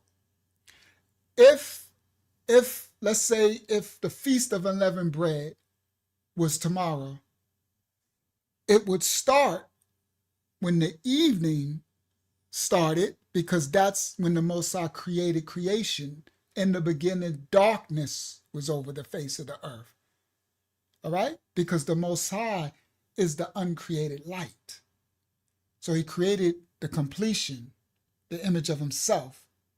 So in the beginning, that's only, so let's say if tomorrow was the Feast of Unleavened Bread, once evening happened, that starts the feast, the holy day, the Feast of Unleavened Bread.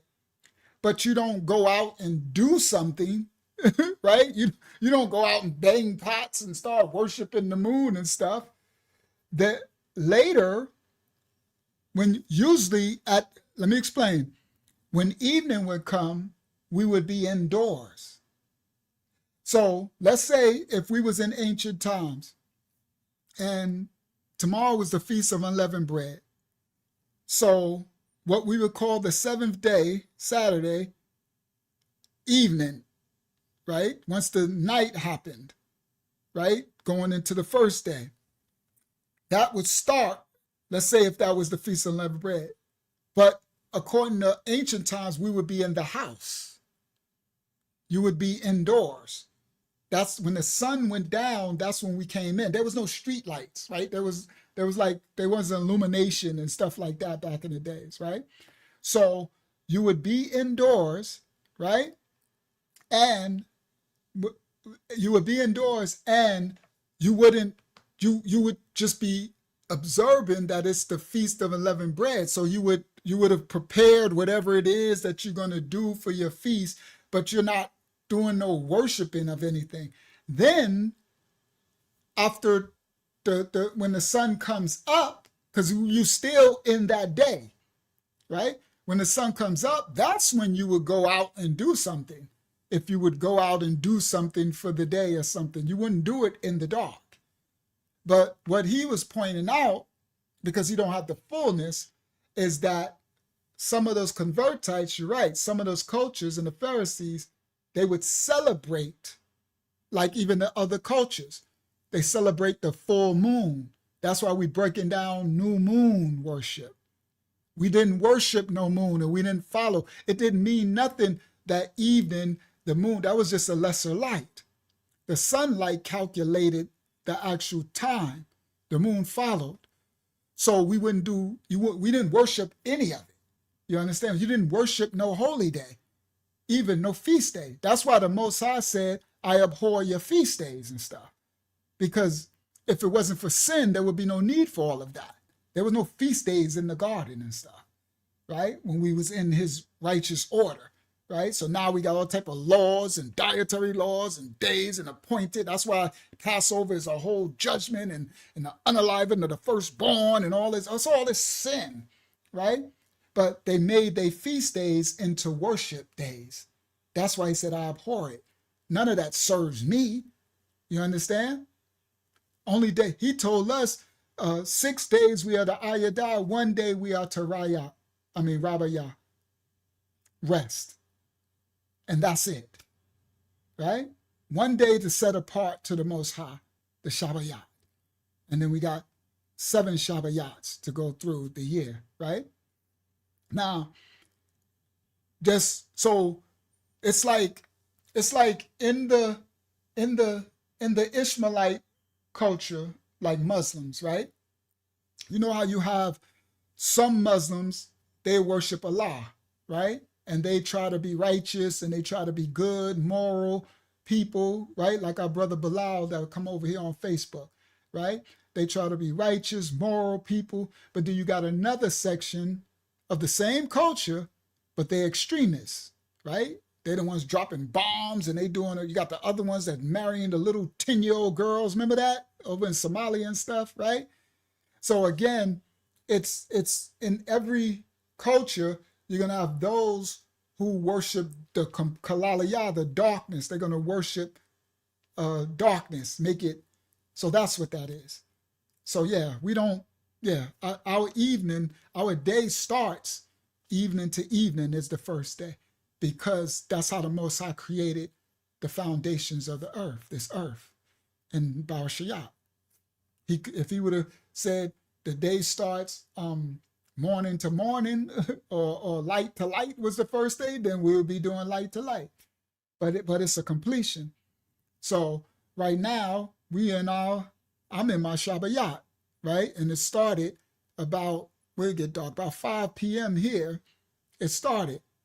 So I'm indoors. Let's say if I wanted to go out tomorrow, it's still a Shabbayat, right? Now I can't go out and do shopping and stuff, right? But if I wanted to go out and rest and do it, it's still the Shabbayat until the evening comes again. So yeah, and we don't worship either one, right? So we're not going to worship when the sun come up, and then we ain't worshiping when the sun go down and the moon. So praise Yah. Hopefully that brought some more understanding to you, daughter of Yah. Excuse me. Uh-huh. She had an addition to a question regarding a scripture. May I read it? It's not too bad. No, go ahead. It's okay. Let me read what she said first. She says, if you have a detailed message on this topic, I will look for it on your channel. I have a question why the Messiah said what he said in John 11 and 9, and that reads, and the Messiah answered, are there not 12 hours in a day? If any man walk in the day, he stumbleth not, because he seeth the light of this world. Right. So, okay, so what he's talking about, there's 12 hours in the day, then there's 12 hours in the night, right? So he says, are there not 12 hours in? So remember, Mashiach spoke in parables, Yaliyah. So remember, and they said, Mashiach, why do you speak in parables? He said, because it's for those who have ears to hear to be able to discern the mysteries of my parables, for the elect, for the remnant, right? So this parable, he says, Mashiach, whatever, I don't know what came before it. I didn't get context. Hakiyama, got to be some context because he's answering something, right? So I probably can even, the funny part is I can determine from what he's answered, I could probably already figure out some of the context. Don't read it to me yet. Let me see if I can figure it out. From his answer, they're not 12 hours in a day. If any man, they probably was, because they be asking crazy stuff. What did they ask him? I can't think of, what did they ask him? I'm interested now. What was the text? I'll read from 7, and said, then after that he said to his disciples, let us go into Judea again. Verse 8, his disciples said unto him, Master, the yards of... Pause. I should have knew it was those knuckleheads. That's what I was thinking. I wonder these disciples, these knuckleheads always messing with Mashiach. Go ahead, continue now. Okay. In verse 8, his disciples said unto him, Master, the yards of late sought to stone thee, and goest thou whither again? The who? Is the yards. Oh, the tribe of Judah? Okay, the Jews, okay. The yards, okay, so they said, say it again, Mashiach, Master, the yards of late sought to stone thee again, and goest thou thither again? Why are you going back into Judea? When you do that, say yards of late, because newer people won't know what you mean, right? That's why I almost lost. Yards/Jews. So he said the Jews of late / to stone thee. So he's like, the disciples are like, man, lately, these tribe of Judah, they riled up. They want to stone you. Continue. The yards of late want to stone thee. And then it reads, and goest thou thither again? Like you're going back into Judea. And you're going to go there again? Why are you trying? This boy, these hypocrites. I mean, not these crash outs. These disciples, they're not hypocrites. These disciples were a mess. They was trying to find their way. It's not, I ain't trying to mess with our ancestors. They did the best they can. So they was always messing with Mashiach, right? Remember, they like, don't go to Samaria, don't go here, don't touch this, don't give them this. Don't like, shut up. Like, Mashiach, like, boy. So they like, they trying to stone you, bro. You trying to go back? Yeah, because the remnant is there. That's why he going back. Okay, so then that's what it says. And then then that's 11. And then Mashiach said, That was verse 8, and then verse 9 is okay, what go ahead. she asked the question of. And Ashad answered, Are there not 12 hours in a day? If a man walketh in the day, Right, he stumbleth right, not, because he seeth the light of this world. right. So that's the parable. The parable. So what he's speaking on, they asking him, they like, the disciples don't want him to go back there because they like, these people trying to kill you and ain't nobody worthy. And, you know, they didn't want him to go to Samaria. They didn't want him to heal nobody, right? They were very selfish, like the Israelites today. Like, it remind me of the Israelites today, right? They like, salvation only for us, right? We the only people in the book and everybody else is going to hell. And, you know, they selfish as all outdoors. That's the same spirit. That's how you know these are blackity blacks, right? Because it's still over the blackity blacks today, right? Same spirit. Only the remnant has Mashiach's continents, right? That's like, no, I got to go into the darkness, into Samaria. I got to go in, right, to the remnant of the other nation. We got to be the light unto them, right? So they like, why you going back into Yerushalayim, Jerusalem? Lately, they all want to stone you. So Mashiach said, oh, put it back on the screen. Put that script back on the screen. So Mashiach said, sorry, it's small. He said, are there not 12 hours in the day? If any man walk in the day, he stumbleth not, because he seeth the light of this world. So this parable, he said, all right, listen, listen, guys, because he's always talking to them. He says, are there not 12 hours in the day? What that means is, do you not have two choices? I mean, two opportunities. You have 12 hours of darkness, the night, and then you have 12 hours of day, right? So you get you got a chance. You still got a chance. Okay, what he's saying is, those that are in darkness, even though there are some of them who are conspiring against him, though they be in darkness, they still have a chance to change. They still have an opportunity to be in the light, because if the light of the world, which is me, be there, then they won't stumble, because I am the light. So in the darkness, when I walk in, where it was dark, it's going to be day. This is a parable.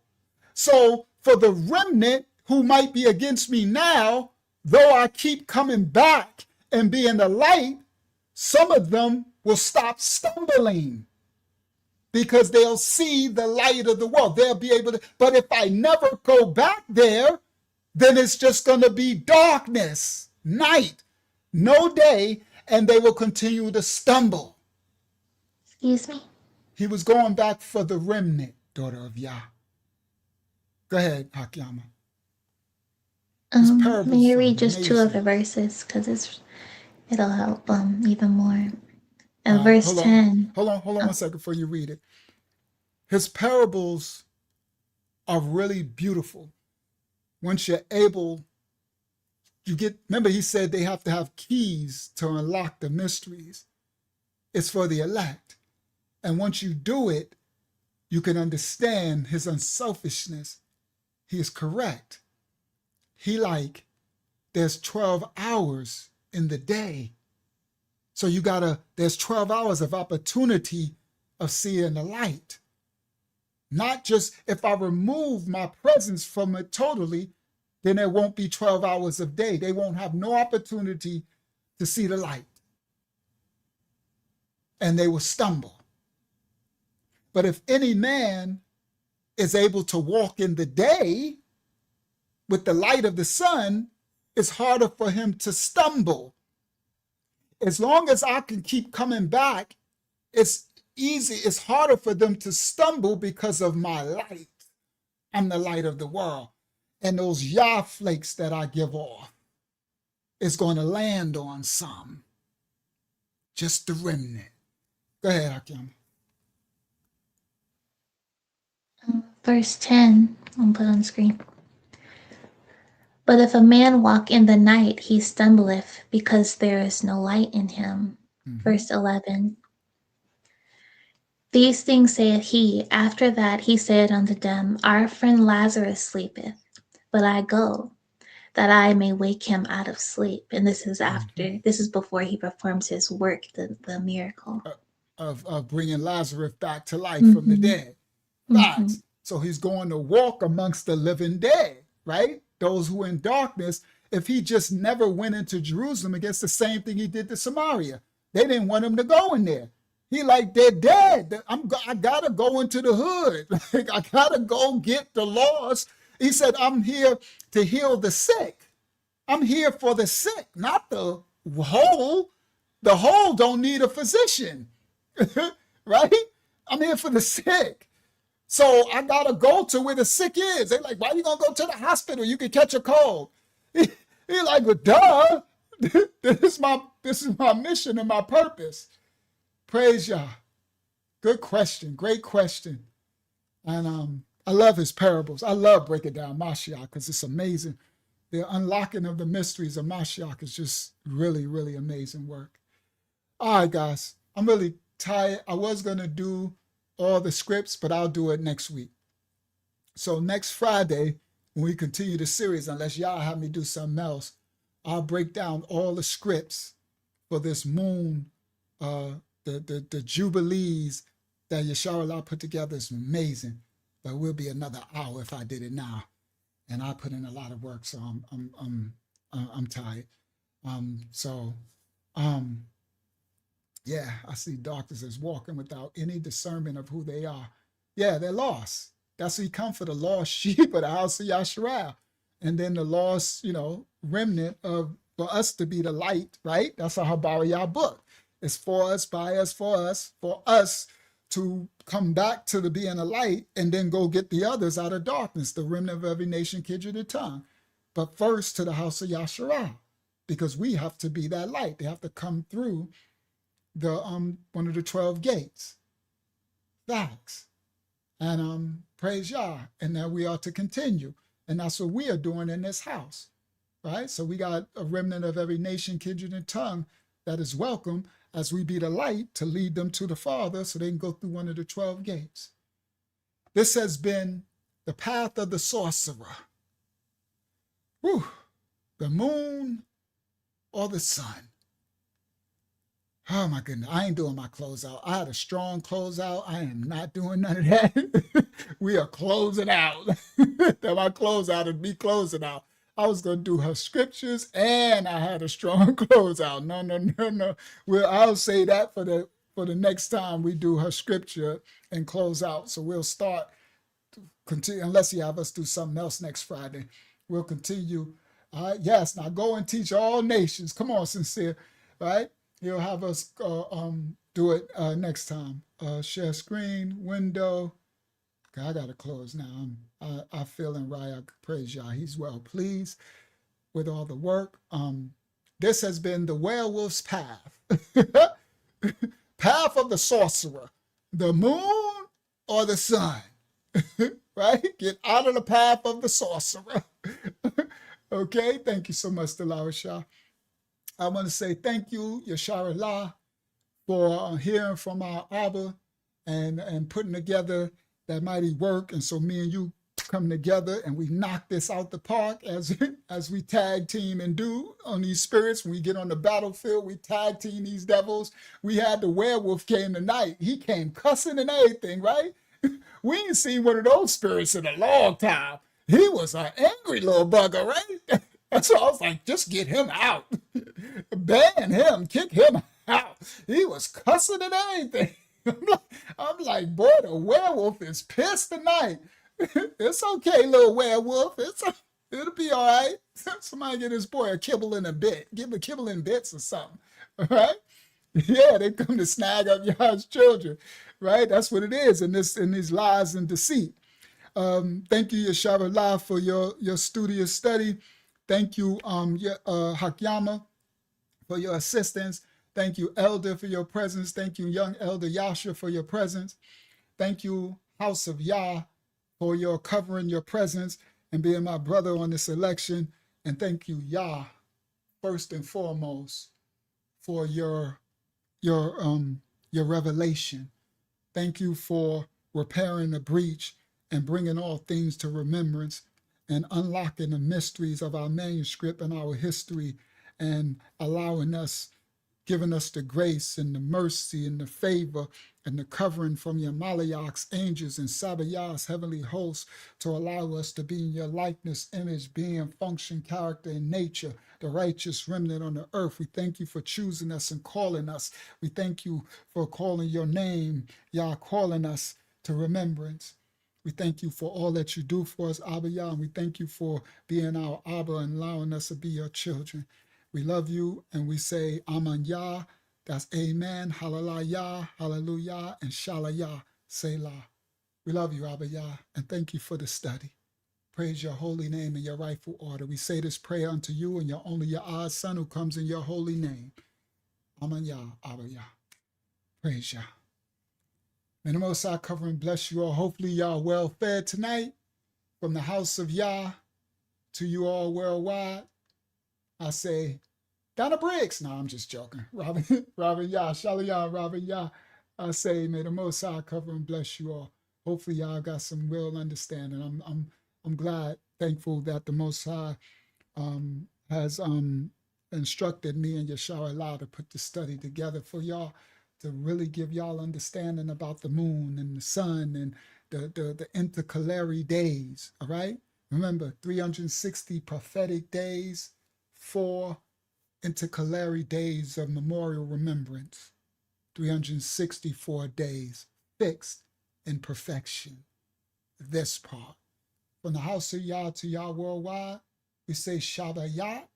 That means peace, and that means the Most High's 7th day.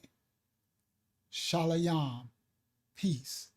Shabbayat, Shalayam means peace and blessings of the Most High's holy day unto you all. Shabbayat, Shalayam.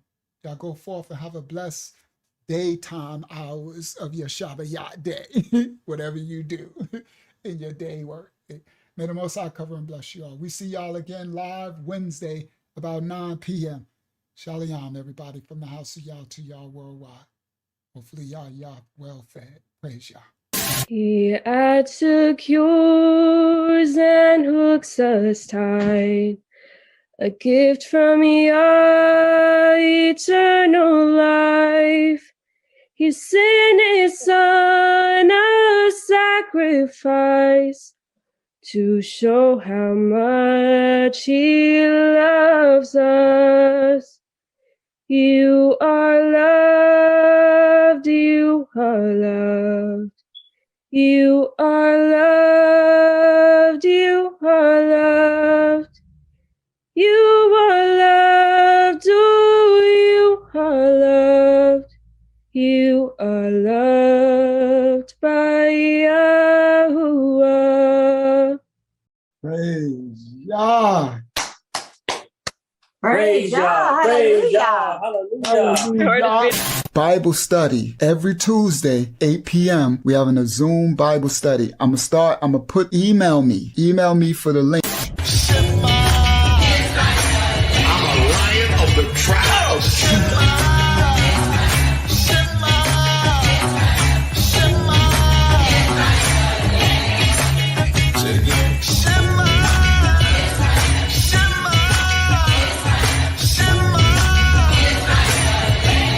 Precious chosen people of the Most High.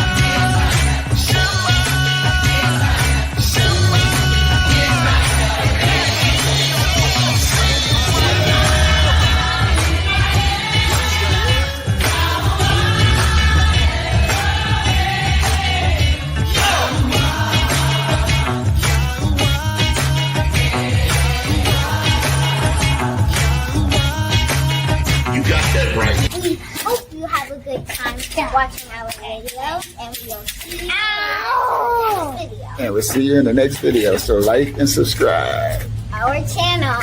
Yeah. We are the true Hebrews. We are the true ones that fulfill Bible prophecy and scripture.